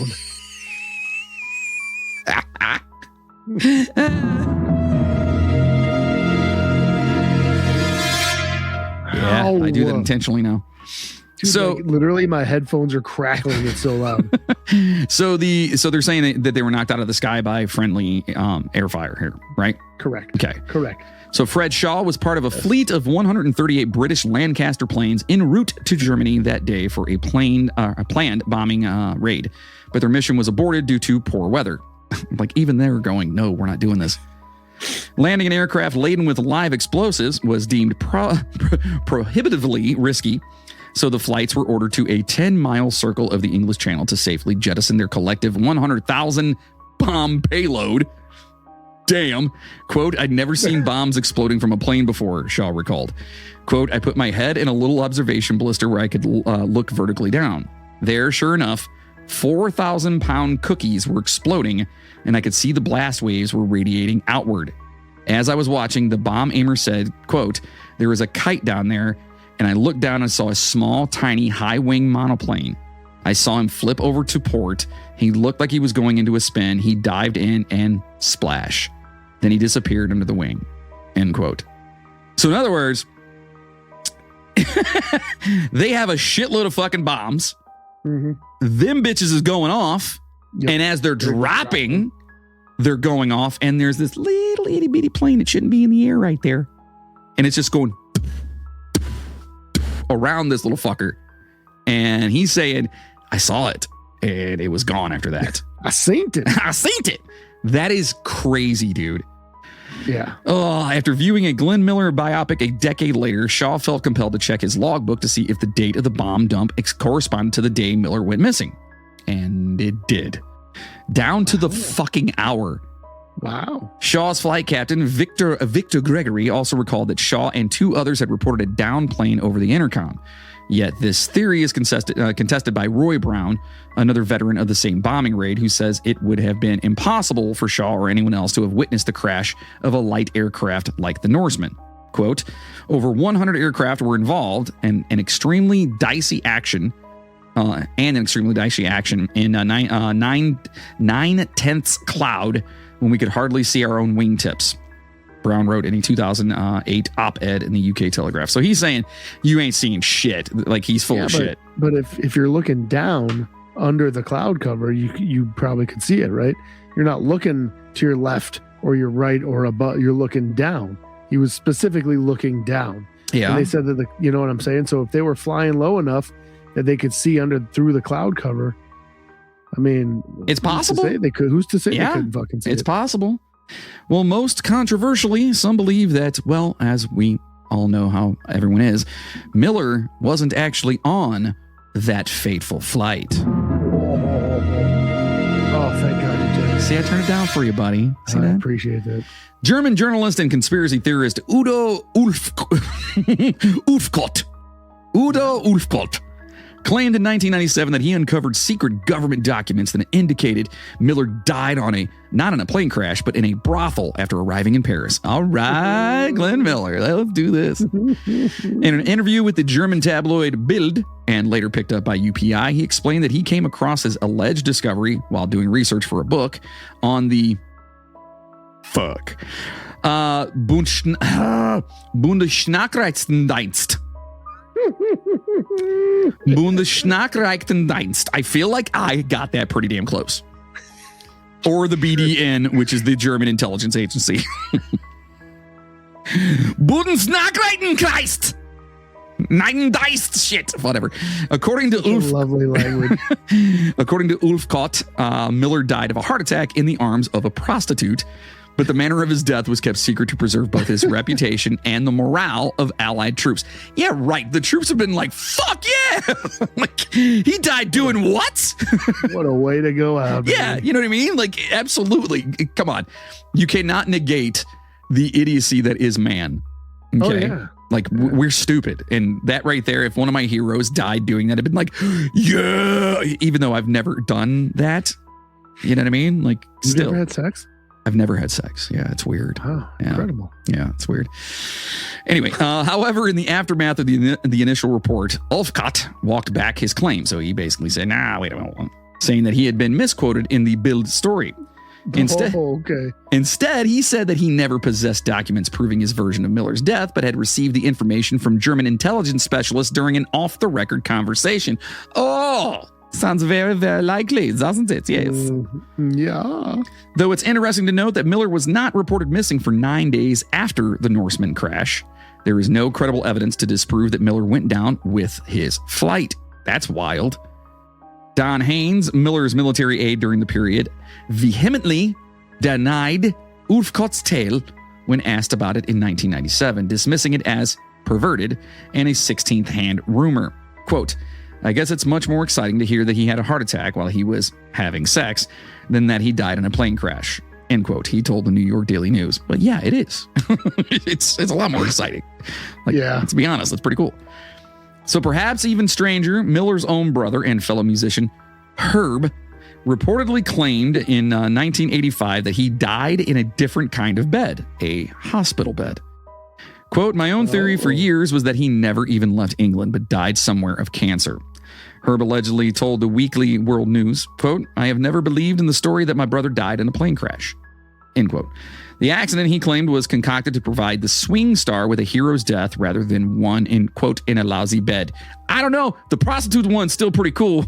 It's just, yeah. They could have just went with that one. Yeah. I mean, the dude's just the badass, and he's like, yeah, he went out doing what he likes to do. You know? Fucking. Exactly. And then how we all want to go. We want to die happy. Yeah. So in Herb's vision of events, in Herb's vision, Miller, who was a heavy smoker, allegedly wrote to him in the summer of 1944, complaining that he was in bad health. Quote, I am totally emaciated, although I am eating enough.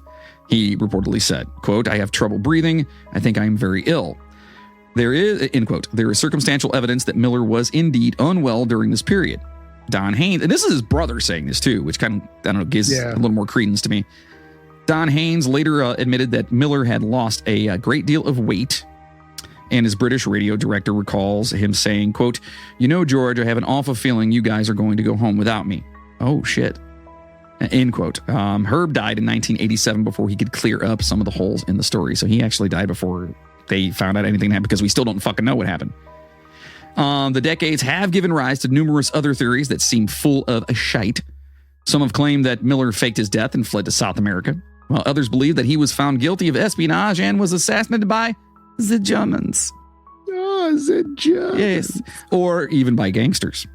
Oh, gangsters. Right. So a simple plane crash or something way more nefarious. In 2019, a U.S. team led an investigation into a fisherman's claim that he snagged the plane in his nets in 1987.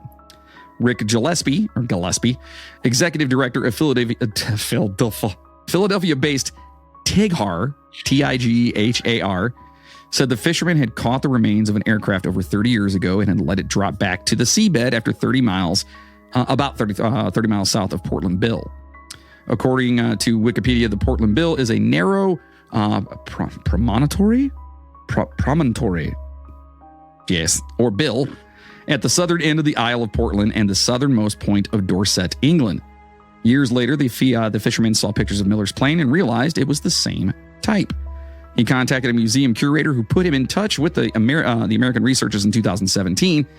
As of an article published in November of 2023, the plane had yet to be found again. Most of the info in this section for that one was taken from articles on Britannica and People.com. So thank you for that. Yeah, there was actually I was surprised that it was on People, but it was a really cool article on People. Like tons of good stuff in that one. So that one, to me, it sounds like his plane went down, but it's the brother thing that brings me, add some, like speculation. I feel like that's different, and I feel like that's different than how like the last guy, like his family was convinced he didn't commit suicide, whatever. Like I feel like it's different than that, like because that's not about like you were saying, like feeling bad that your brother or son or whoever killed themselves, like there's nothing to do with you, like this has got nothing. Like, he legitimate is like he was sick, and I think that he died somewhere in a hospital, and that's that. And they just didn't want him to go out like that, so they made this story up that he went down with this plane. Like it's so crazy. What would his brother have to gain by that story? You know what I mean? Like that. I don't understand. Right, exactly. Like what was he getting out of that? Other than why would you bother clearing up the namesake? Because you know what I mean. But why would that even be a problem? Why would that bother you? Like what? Like at that point, like you'd almost say, hey, you'd almost want to leave it at the plane crash. You know what I'm saying? Like, because that looks better for him, I guess, if you want to put it that way. But right. So like, if anything, like unless he had something against him and was trying to like, make him look not as cool as everyone thought he was by saying, hey, he just died in the hospital bed. He had a problem with him the whole time. He's like, he didn't. No, it wasn't a prostitute. No, he died lonely. Yeah, like what's the point, man? Like, I just don't understand what he would have to gain by coming out and saying all that stuff. Yeah, I really don't know. I mean, I can only hope that Glenn Miller, who sounded like a badass person in life, who did so much that he went out doing what he enjoyed doing. Fucking. I hope that all of everyone out there right now within our like can hear our voices right now. I hope you guys all go out fucking. Yeah, but that sucks for the other person. Oh, you're dead. What the fuck does it matter?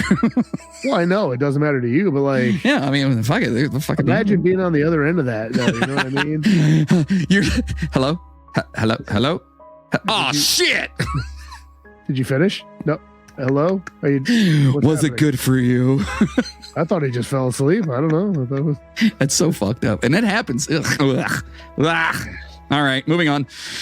All right, so we got some quick hitters because you know how we like to do these things here. So let's talk about Connie Converse. Okay.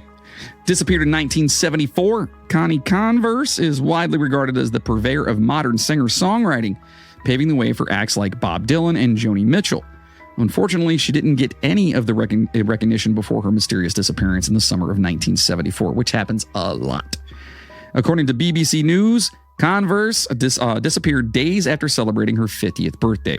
She was, quote, disillusioned with how her life had turned out, end quote. Spending her earlier years playing unconventional gigs around Greenwich Village, watching peers find mainstream success, but always landing on the edge. The year Bob Dylan moved to the city, fucking Bob, 5 years after Converse recorded her album in the kitchen with producer and animator Gene Deitch. She, quote, turned her back on her music career and left New York for a job at the University of Michigan. The outlet recounts. Then Converse fell into depression and heavy drinking, end quote. Wouldn't you if you went to the University of Michigan? This is true. Well, buzzing. Wait. Remember, we have to, every time someone says Michigan, fuck Michigan. You have to say it. Yeah. I've said this before, and you guys know. 1026. Right, Michigan still sucks. Right. You have to say fuck Michigan. And I love people from Michigan. Michigan people are awesome, but fuck Michigan. Anyway, not but fuck Michigan. Just fuck Michigan is what I'm saying. If you're going to fuck Michigan. I mean, you can. Well, but fuck Michigan. You can just ask first is all I'm saying. Right. Okay.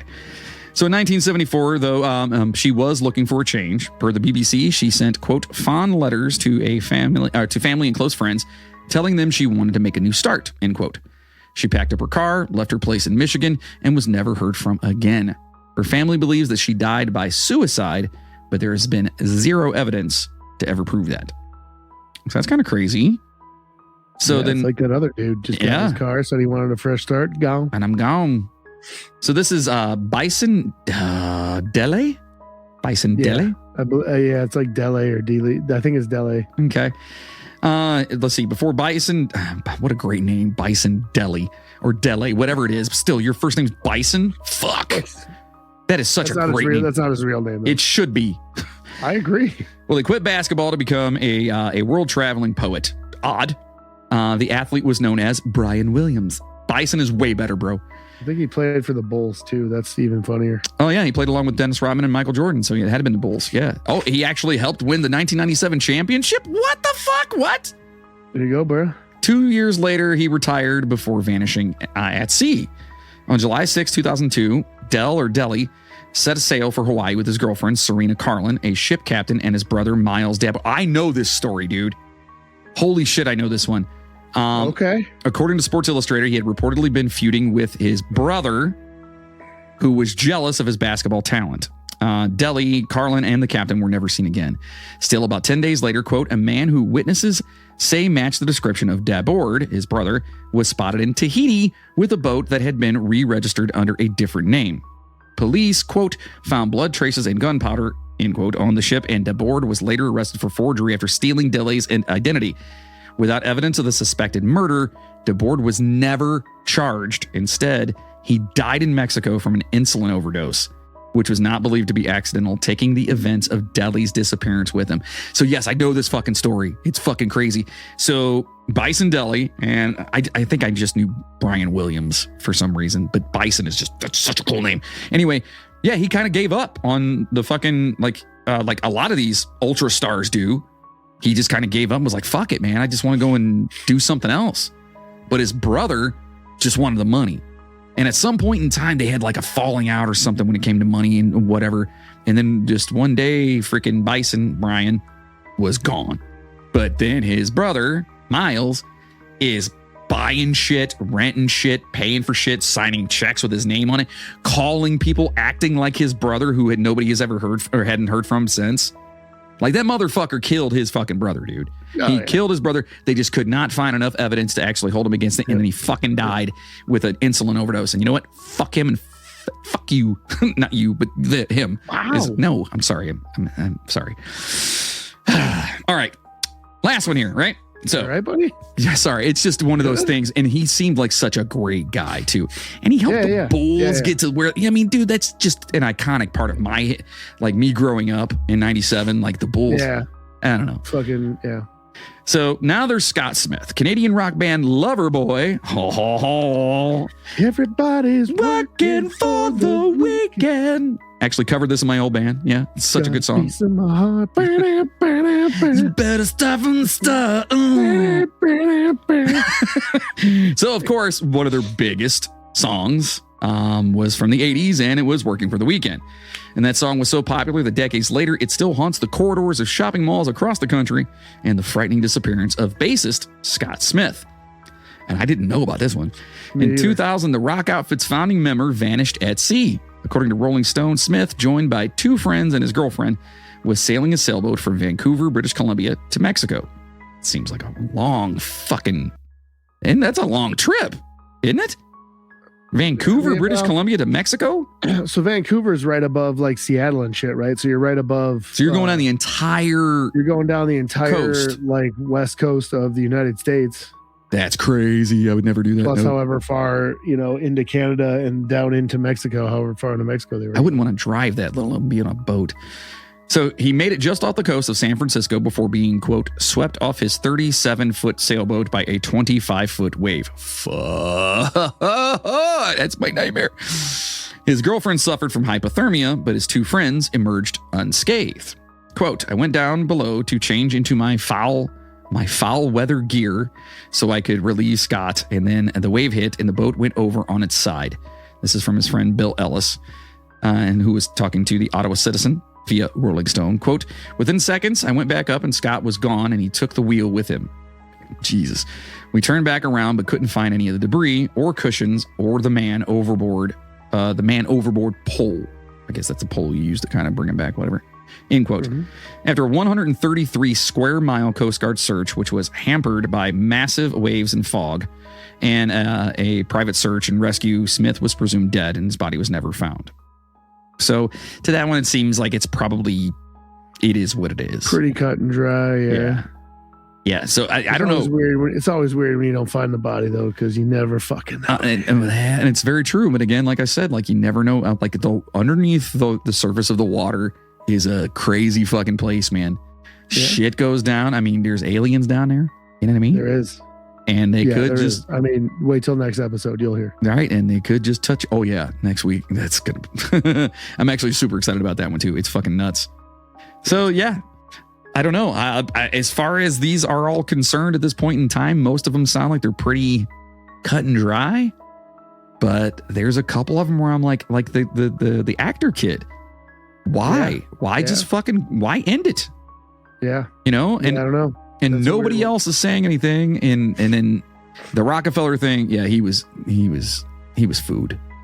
But you never know. This is true. You'll never know. Could have been the white boy in the boat in the video. Escuechu orcha. This how they know you. This how they know you. Let's leave that part out. It's in the boat. Now it's time for everyone's favorite part of the show. No, not the end. It's the movies. And now, boys and girls, it's your favorite part of the show, the movie review. Which unfit movies will make the cut? That could be Glenn Miller right there. We don't know. It could be. We don't know. All right, so we're talking about, let's see. Ooh, we're talking about movies, about crime thrillers, about missing people. Is that what we're doing? Yeah. All right, so let's see here. We're going to, oh, shit, that goes right off the rip. So, actually, there's 15 of them here? 13. I think there's 13, but you could just do the top 10. Okay, well, let's see what's in here. Okay, that's pretty stupid. Oh, no, I got to start at 12, only because my man's in this. Okay. I have to. Kiss the Girls from 1997. All right. That's a good one. Detective and forensic psychologist Alex Cross learns that his niece is missing and believes that she's been kidnapped. He consults with the local police and determines that she was a victim of the serial killer Casanova, who has abducted several young women. When one of the victims, Kate, manages to escape, she teams up with Cross to help find the missing girls as well as apprehend Casanova. And this is from a long, like a bunch of different movies. Like, what's the one? Is it not? It's something Spider. Yes, Along Came a Spider. Along Came a Spider, and there was like a bunch of because these are all from books with Alex Cross being like this badass. But I mean, this is what the hell was her name that was in this? Ashley Judd. Judd, yeah. She was in this, and then the bad guy. And if you haven't seen this, it's 1997. Go fuck yourself. It's been long enough. Was fucking our boy Men in Tights, fucking Carrie Elways. Yeah, it was. Yeah, it's insane. And Morgan Freeman is fucking Alex Cross. Andy Dufresne. You know what I mean? Like, it's a great movie. They're awesome. I loved all those movies until what's the dude that does all the movies now? It took over that role. Oh, the dude that does all the movies. Yeah, that Tyler Perry. Is that his name? Ugh. Yeah, he's doing the Alex Cross ones now, and I'm like, what? Yeah, dude. I don't know. I'm really? I'm not a fan. So Kiss the Girls, a murder mystery based on the novel of the same title by James Patterson and features Morgan Freeman, Andy Dufresne as Alex Cross, along with Ashley Judd, Carrie Elways, and Brian Cox. This psychological thriller. Oh, Brian Cox. I love Brian Cox. Yeah, all the Cox. He's the dude. He's like the chief or whatever in Super Troopers. He was. Oh yeah. The older guy. He was the original Hannibal in Manhunter back in the day. Yeah, he played Hannibal, and he was in the Mothman Prophecies, where the guy goes to see him or whatever, and he's his mother, I guess, has got the dog, and the dog's licking his asshole over and over, and he just goes, "Mother, I assure you, whatever was there is gone for good or is there to stay." One of the greatest lines ever. Like, it's so good. But yes, that's Brian Cox. Yeah. Number 11, and we'll just go through this real fast. Changeling, because whatever. Angelina Jolie, John Malkovich. I have no idea about this movie. It was inspired by I've heard of it. I've never seen it. Wineville chicken coop murders? What the fuck is that? Which involved the abduction. Wineville chicken coop murders? Yeah, you got to write this down. Involved the abduction of murder of young boys in California between 1926 and 1928. Changeling earned several Oscar nominations, including Jolie for Best Actress in a Leading Role. Wait a minute, what the fuck? All right, so we definitely got to dive into that now. Let's see. Christina's a single mother living in Los Angeles who comes home one day to find that her son, Walter, is missing. Several months later, her prayers are answered when she learns that her son has been found, but when she goes to meet him, she tells the police that the boy is not Walter. Okay. Number 10 on our list is Lost Girls from 2020. When Mary's daughter Shannon goes missing, she's ignored by the police and decides to conduct her own investigation into her daughter's disappearance. Her search leads her to a wealthy gated community on the south shore of Long Island and ends up shedding light on other young women who have also disappeared from the area. Yeah, I don't know that one. Oh, I know who that chick is. An overlooked film about true crime based on the book Lost Girls by Robert Coulter, which explores the unsolved murder cases of young women who are believed to have been victims of a suspect known as the Long Island serial killer, which we know who that is now, folks. Yeah. Fucker. Yeah. Yeah. I'd like to think we had a hand in that. We did, because we did that episode, and then all of a sudden everything came out in DNA. But us mainly in DNA. So the movie features Amy Ryan along with Jojo Rabbit star Thomasin McKenzie and Gabriel Byrne. Gabriel Byrne's badass. Yeah, he's good. Yeah. Number 9, this is a new movie, 2023, Missing. When her mom vanishes while on vacation. Oh, wait. Excuse me. When her mom vanishes while on vacation in Colombia with her new boyfriend, June tries to locate her, but is blocked by international laws. She turns to the internet for help, but as she starts her search, she ends up having one more question than answers about her mother's mysterious disappearance. Yeah, I don't know. Stars Chills, bro. Storm Chills. Reed, Ken Lewing, and Nia Long. Oh, Nia Long, we know her. And Yes. filmed using screen life or a computer screen as its primary form of storytelling, similar to Unfriended. Oh, come on. Can we stop doing those damn movies? Anyway, yeah, it's a movie. Number 8, Prisoners. This is actually pretty cool. Hugh Jackman, 2013, where he's like, Never seen it. He's a great actor. He really is. Yeah, he is. He's good. Keller and Franklin end up living up every parent's worst nightmare when their daughters go missing while playing outside. When a suspect is questioned by police, they don't have enough to charge him and let him go. Fucking sucks. Unconvinced of the suspect's innocence, Keller decides to take matters into his own hands. If you're looking for movies like Missing on Netflix, Prisoners is a gripping and chilling thriller starring Hugh Jackman, Jake Gyllenhaal, Terrence Howard, and Paul Dano. Real fast, the internet is ablaze of the new Roadhouse right now. Roadhouse, which our boy Jake is in. I've heard it's pretty good, man. Jake is fucking shredded. I know. Dude looks fucking great, dude. Like when he first, he's always been a good looking dude, you know what I mean? But when he was like, he had his shirt off or whatever, I was like, what is wrong with me? Yeah, On so many levels. He's fucking ripped. Yeah. And then, dude, a fucking, what's his name? McGregor. Oh, he is a fucking whack job in it, but I think he plays it really well. It's a good movie. It is not even remotely close to the first one. Have you seen it? Yeah, I watched it. Oh, yeah, I watched it already. Okay. The first day was on Netflix. I watched it. Right. No, not Netflix. I don't know which one it was on. Anyway, I watched it. You cannot go into it thinking that it's anything like the first one. Right. Well, yeah. The Patrick Swayze one has zero to do with it other than the fact that the guy's name's Dalton. That's it. And it's called Roadhouse. And it's called Roadhouse. That's it. Roadhouse. So there's like similarities, but there's nothing to it. This is literally like a UFC fighter that like, I don't know, some shit went down and now he's like going around and like being asked to like clean up bars.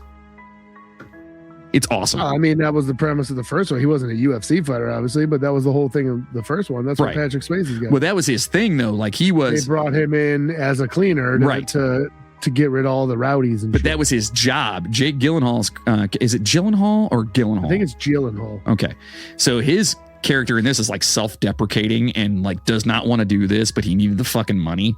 Yeah. So that's why he did it. But like he was like, you know, suicidal and just watch it. It's a fun watch. Don't look too far into it. I'm going to say out of shots of whiskey, I'd give it a 3.5 out of 5. Okay. All right. Yeah. So next up on our list is The Girl with the Dragon Tattoo from 2011. Number 7. I have not seen this. Me either. There's like a fucking plethora of these movies, right? Yeah, I think it's a trilogy. Yeah, I've never seen these. Starring Daniel They're Craig. based on books as well. Okay. Yeah, oh yeah, I knew that much. Starring Daniel Craig and Rooney Mara. It's a fantastic exhibit of David Fincher's talents. The crime mystery drama follows journalist Mikhail Blomkvist, who attempts to find a woman missing for 40 years with the help of computer hacker Elizabeth Salander. Okay, well, there you go. Number 6 on this list is 2018 Searching. Is that the dude from Kumar and Harold and Kumar? Yeah, I think it is. Is that Harold? I think it is, dude. You cannot take him serious in anything. No. David has a strained relationship with his daughter, Margot, who has always been responsible. But when David can't get in touch with her, he starts to panic and reports her missing. As police investigate Margot's disappearance, David resorts to searching through her laptop, hoping to find her by retracing her digital footprints. And it's called Searching from 2018. Okay. Let's see. Number 5, Gone Baby Gone. I haven't seen that one. I know of the movie, but I've never seen that one. Patrick's a private eye who is hired to look into the missing persons case of a 4-year-old named Amanda. As he starts his investigation, he thinks it'll be an open and shut case, but as he runs down leads, he learns that the little girl's closer to home than he thought. Gone Baby Gone stars Casey Affleck, Morgan Freeman, and Ed Harris, and is based on the novel by Dennis Lehane. Kidnapping neo-noir. I don't know if I've seen this. It set up a classical child abduction case that at the same time addresses the moral obligations of law enforcement, as Affleck's character follows the rules only to realize that the right choice isn't always the best choice. Yeah, I don't know if I've ever seen that one. I haven't seen it. I know the movie, I just haven't seen it. I thought it was Gone Girl at first, which is probably on this list too. That's a different movie, yeah. Yeah. Number 4 is Winter's Bone from 2010. Heyo. Yeah, all right. With an unresponsive mother and an outlaw for a father, Ozark teen Ree must manage the household and care for her younger siblings. Ree is informed by the sheriff that her father put their house up as collateral for bond and has since disappeared. With the fate of her family in her hands, Ree risks her life and sets out to find her father and save their home. All right. Oh, this has got Jennifer Lawrence. Okay. Well, it's that.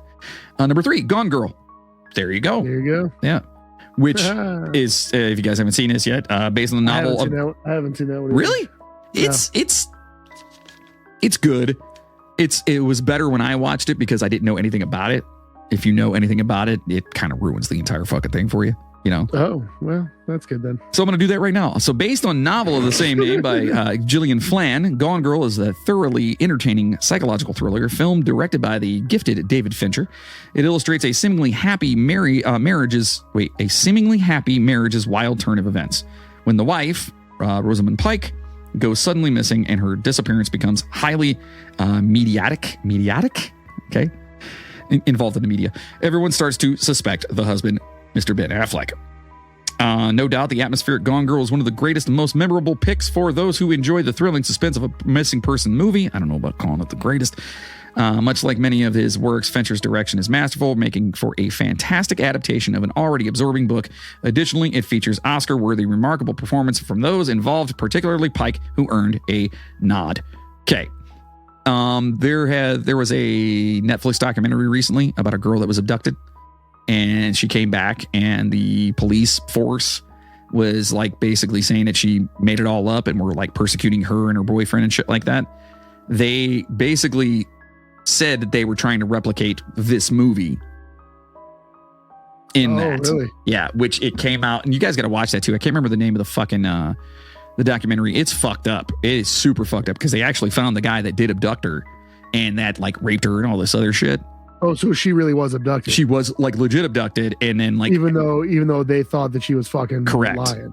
They thought that she had seen this movie and was like trying to like replicate it kind of thing, and even went out and fucking in the media and was just like, they've wasted our fucking time, and it's and fucking debased them, dude. Debased them. They sued the shit out of them. They sued the shit out of them. I bet you they feel fucking dumb. Yeah, it's actually really good. I didn't know what I was watching, and I just started watching. I was like, oh shit. Let me know do you know what it's called? I'll have to look it up. I'll find it and I'll send it to you. Yeah, let me know. And I'll shoot it out to the social media so people know what the fuck I'm talking about. Sochmeads. The Sochmeads. Number 2 is Missing from 1982. Ed Horman travels to Chile in a search for his son and journalist, Charles, who disappeared after a military coup. He meets his daughter-in-law, Beth. Is that Sissy Spacek? That's amazing. Who has already been searching relentlessly for her missing husband. When the American embassy proves to be unhelpful, Ed and Beth investigate for themselves and find out that the American officials know more about Charles's disappearance than they are admitting. Dun, dun, They dun. always know more. They always know more. So this is Jack Lemmon, and you guys would know him from Jack Lemmon. what is it? The old Grumpy Old Men. Grumpy Old Men.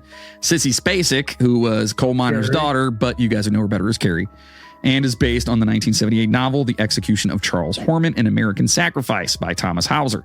The movie follows the true story of Ed and Beth Horman and their search for Charles Horman, who disappeared in Chile in 1973. The movie earned several Oscar nominations, including Best Picture, and ended up winning Best Adapted Screenplay. Why do I not know this? I know, yeah. So weird. I might actually curl up and watch that tonight. Yeah, probably not. Number one from 1998, The Vanishing. Oh, yeah. George Slutzer's attention-grabbing movie, originally titled Sporlus, I don't know, centers on a young couple's vacation gone terribly wrong. After stopping at a bus service station, Saskia, who is Johantar Stige, is abducted. Years later, her husband begins receiving letters from the abductor. Oh, that's fucked up. The perfect tale of being completely gone without a trace, the eerie Dutch thriller, The Vanishing. Dutch, dude. How fucking weird is that? That number one on our list is a fucking Dutch movie. What's the movie called? The Vanishing. Von Vanishing? The Van Vanishing. Van Vanishing. The Van Vanishing. Well, it says Van in Vanishing, so yeah. So It's not The Vanishing, it's The Van-ishing. the Van. It says it counts with a gripping and horrifying storyline that will have viewers hooked from the very first moment. Considered a classic by many, this tense drama reflects on loss and trauma. I've never heard of that one either. Nor have I. Holy shit, kabibble. Well, there you go. Those are your movies for this week. There you go. Talking about some crazy fucking shit with these missing people. And listen, it's easy just to dismay any of these and say, this is what happened. They died. That's it. It's easy to do that. Because not being in that predicament and not being involved in the situation, you obviously always want to hold out hope. Sure. You know, you always want to have that hope there. So again, like Moody was saying, like it would be way better if you have definitive proof. Okay. Yeah. They gone. Then I can try to fucking work through this shit. But living the rest of your fucking life not knowing, God, dude, that's got to be the most. There's so many missing cases out there too, like missing people cases. Like, I mean, I'm talking about not celebrities. I'm just talking people in general that go missing all the fucking time and that they never get a semblance, an iota of closure, and they have to live through that.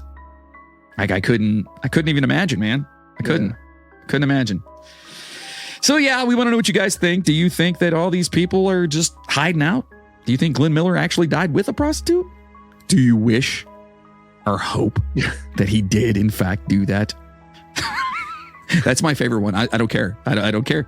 And again, I've never been a part of that. But if a person wants to go and do that, and if a woman of the red cloth, if you want it, whatever it is, of ill repute, if she wants to do her thing and he says yeah, and then they come to an agreement, that's fucking commerce. It's sex work, dude. It's fine. It is what it is. Let it go.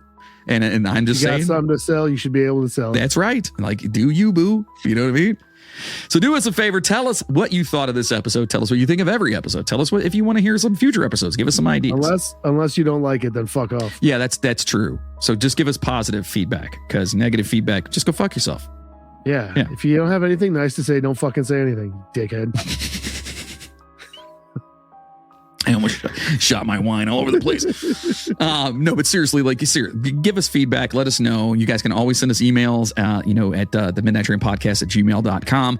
And we get back to you as soon as we can. So it could be anything from, hey, you guys fucked up on this part, or, hey, I really like this, or hey, here's an idea for an episode, whatever it is. Definitely, if we got something wrong, we want to know. We want to fix it. We want to make sure that we're giving you guys the correct information. Correct. To the best of our knowledge. Right. If not, blame the internet. Blame the internet. So make sure to stop over to our official website, the midnighttrainpodcast.com. And at that website, you can buy some super sweet Super sweet. Some merchandise at the store that I am working on. It's taken a while to get to where I want it to be. I'm actually, I got a really cool brain child shark thing going on. Yeah, shark. That's going to be a shirt. Anyway, I'm working on that right now, so it's going to take a minute for me to like fully encapsulate my brain because I'm fucking insane. But it'll be fun, and I think you guys will like it. But anyway, get over there, get yourself some shirts, get yourself some hats like the one I'm wearing right now. And if you're looking on our YouTube page, you can see I love this hat. It's like my favorite hat. I'm not wearing a shirt, so. And he's not, and you can also see that over on our YouTube. So yeah, get over there, get some stuff. And if you like what you've heard from us, and we hope you did, consider being a show producer, a first-class passenger by heading to the midnighttrainpodcast.com and clicking on the Patreon button, or go to patreon.com/the Midnight Train Podcast. For as little as $5 a month, you can get all kinds of cool stuff. It's mainly about the bonuses, but at higher tiers, you can get like merchandise and shirts and stickers and all kinds of shit like that. And every now and then we send stuff out, which, by the way, we still have to send something out to those who responded with farts with a PH. Yep. Forgot about that. I have not forgotten about it. And I have a list, and I just want something. I want to do something cool for all those people that responded with farts with a PH. Send them your farts in a bottle, bro. It should just be a bottle with a label. It says "Do not open." Farts. It's farts. We should just make one. It could be a 2-pack, one from me, one from you. Just farts. Yeah, dude. Fuck yeah. a pair of farts. Anyway, do us a favor. Start farting in jars. Sign up over there. Help out the show. Get us where we need to be. Give me my jar. I got a fart. I really want to open it. Don't you dare. Please don't do it. So listen, on a side note, but actually, especially with this episode here, we believe in focusing on mental health, and for those with mental health issues, to be able to find the right help. So, of course, we really do support the National Alliance on Mental Illness. I feel like a lot of these things that we talked about today had to do with that. And, NAMI, N-A-M-I, the National Alliance on Mental Illness, they work to educate, support, advocate, listen, and lead to improving the lives of people with mental illness and their loved ones. So for more information, to get help, or to donate personally, which you guys can go there and donate, it's a great organization, go to NAMI.org. That's National Alliance on Mental Illness.org. Cool? And we're not asking anything from it. We're not saying whatever. I just want you guys to go, and if you need help, get help and support a great organization. Also, don't forget to follow us on the socials. Social meds. Our Twitter, our Instagoogle, the Took Took. Isn't it X now? Oh yeah, it is. X gonna give it to you. I like that he changed everything to X. It's all X, but like it's still twitter.com. Yeah, it's so weird. That was a flex, though. That was a total flex on him, because he fired like everybody there. They were like being like bitches, and he was just like, okay, guess what? Like literally, it was like, if you don't like it, why don't you just buy it? And he was just like, okay, fuck you. Yeah, and he did. Fucking bought it. He bought it. Yeah, and nothing's really changed except now you can pay to have like a blue check or some shit like that. And I'm not doing any of that shit. I don't even understand how fucking Twitter works. I don't even have Twitter. I really don't understand how it works. That's one of the ones I've never had. Yeah, I just don't get it. I don't understand it. So who cares? But we are on there, so you can always find us on there. We have no idea what we're doing. Obviously, YouTube, make sure to get over there. I want to get that thing moving. Spotify, if you listen on Spotify or on Apple Podcasts, get over there and rate us. Please give us a 5-star review. Give us good shits. You can literally, again, give us 5 stars and just say farts. No, PH. Actually, it's got to be PH. It's either PH farts or shark sharts. Shark sharts. Either those work. Just get on there and do that. And I swear to God, if I'm not even joking, dude, if I see that on our like Spotify or Apple Podcasts, like reviews, someone actually putting shark sharts in there with a 5-star review, I don't know what the fuck I'll do. I might go find a shark, get a shart, bottle it, and send it out to them. No, I'm just kidding. I would never do that. That sounds crazy. Anyway, so check out also our the other podcast, Generation AFK, where some friends of mine try to teach me about modern gaming, and it's sad, but funny, and you be the judge and find the Generation AFK podcast wherever you listen. It's available everywhere. And Moody has a band as well. Moody, the name of the band? Forward to Contact. Forward to, is it like the number 2? No. It's and are you just guys like holding it up like this when you do it? 2, bro. Forward to Contact. Now you guys are like hardcore, right? Yeah. You're not throwing it's that out there. We're on Spotify. You can check us out. Cool. And again, what was the name of your first single? I fucking You know what? I'm not telling you now. Just to be. You're not telling me because you don't remember. No, I do. I'm not telling you though. Just Actually, I think I remember what it is. Is it like? Is it like Nothing to Lose or something like that? No. It's Second to None. Nope. What? Barnes and Noble. God damn it. Shark Sharks. It's Shark Sharks. Anyway, get over there and check out his band, Forward to Contact, because it's Moody. We have to support ours because that's who we are. So we can't thank you enough for all the love and support we received, and especially to all of our new Patreon. I love it. I love seeing Patreon just moving up and up and up and up, and you guys especially. But you know what's even cooler than that though? Like the old school ones being there, dude, and being there for like the long fucking haul. That is, there's something amazing about that. So I truly, genuinely want to thank you all for that. You know? Yeah, because it's absolutely, man. But it's pretty fucking amazing. But now I must say, see, I turned that shit down. Mm-hmm. Appreciate to the first class passengers, aka poopers, to Jacob Knoll, Ms. P, Cassandra Fuentes, Jacob Peters, Stoner Babe 69, Tim Karras, Zoe Miller, Tracy Valancourt, Edgar Rodriguez, Jenny Wynn, Riley with no last name, Chris Connors, Amanda C, Micah Purdue, Dale Wells, George DeJesus, Megan McTerry, Amanda Denz, Chris Lucas, Joseph Aramo, Nathan Diekman, and again, I said Joseph Aramo like that, and it's probably not even. So, anyway, Caitlin McKinney, Joseph Aramo,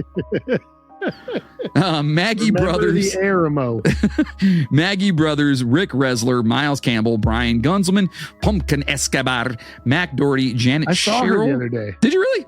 I did. We were down in Columbus, and she works at the arena for the Blue Jackets. Oh, game. nice. So we stopped by and got to see her. Awesome. Say hi.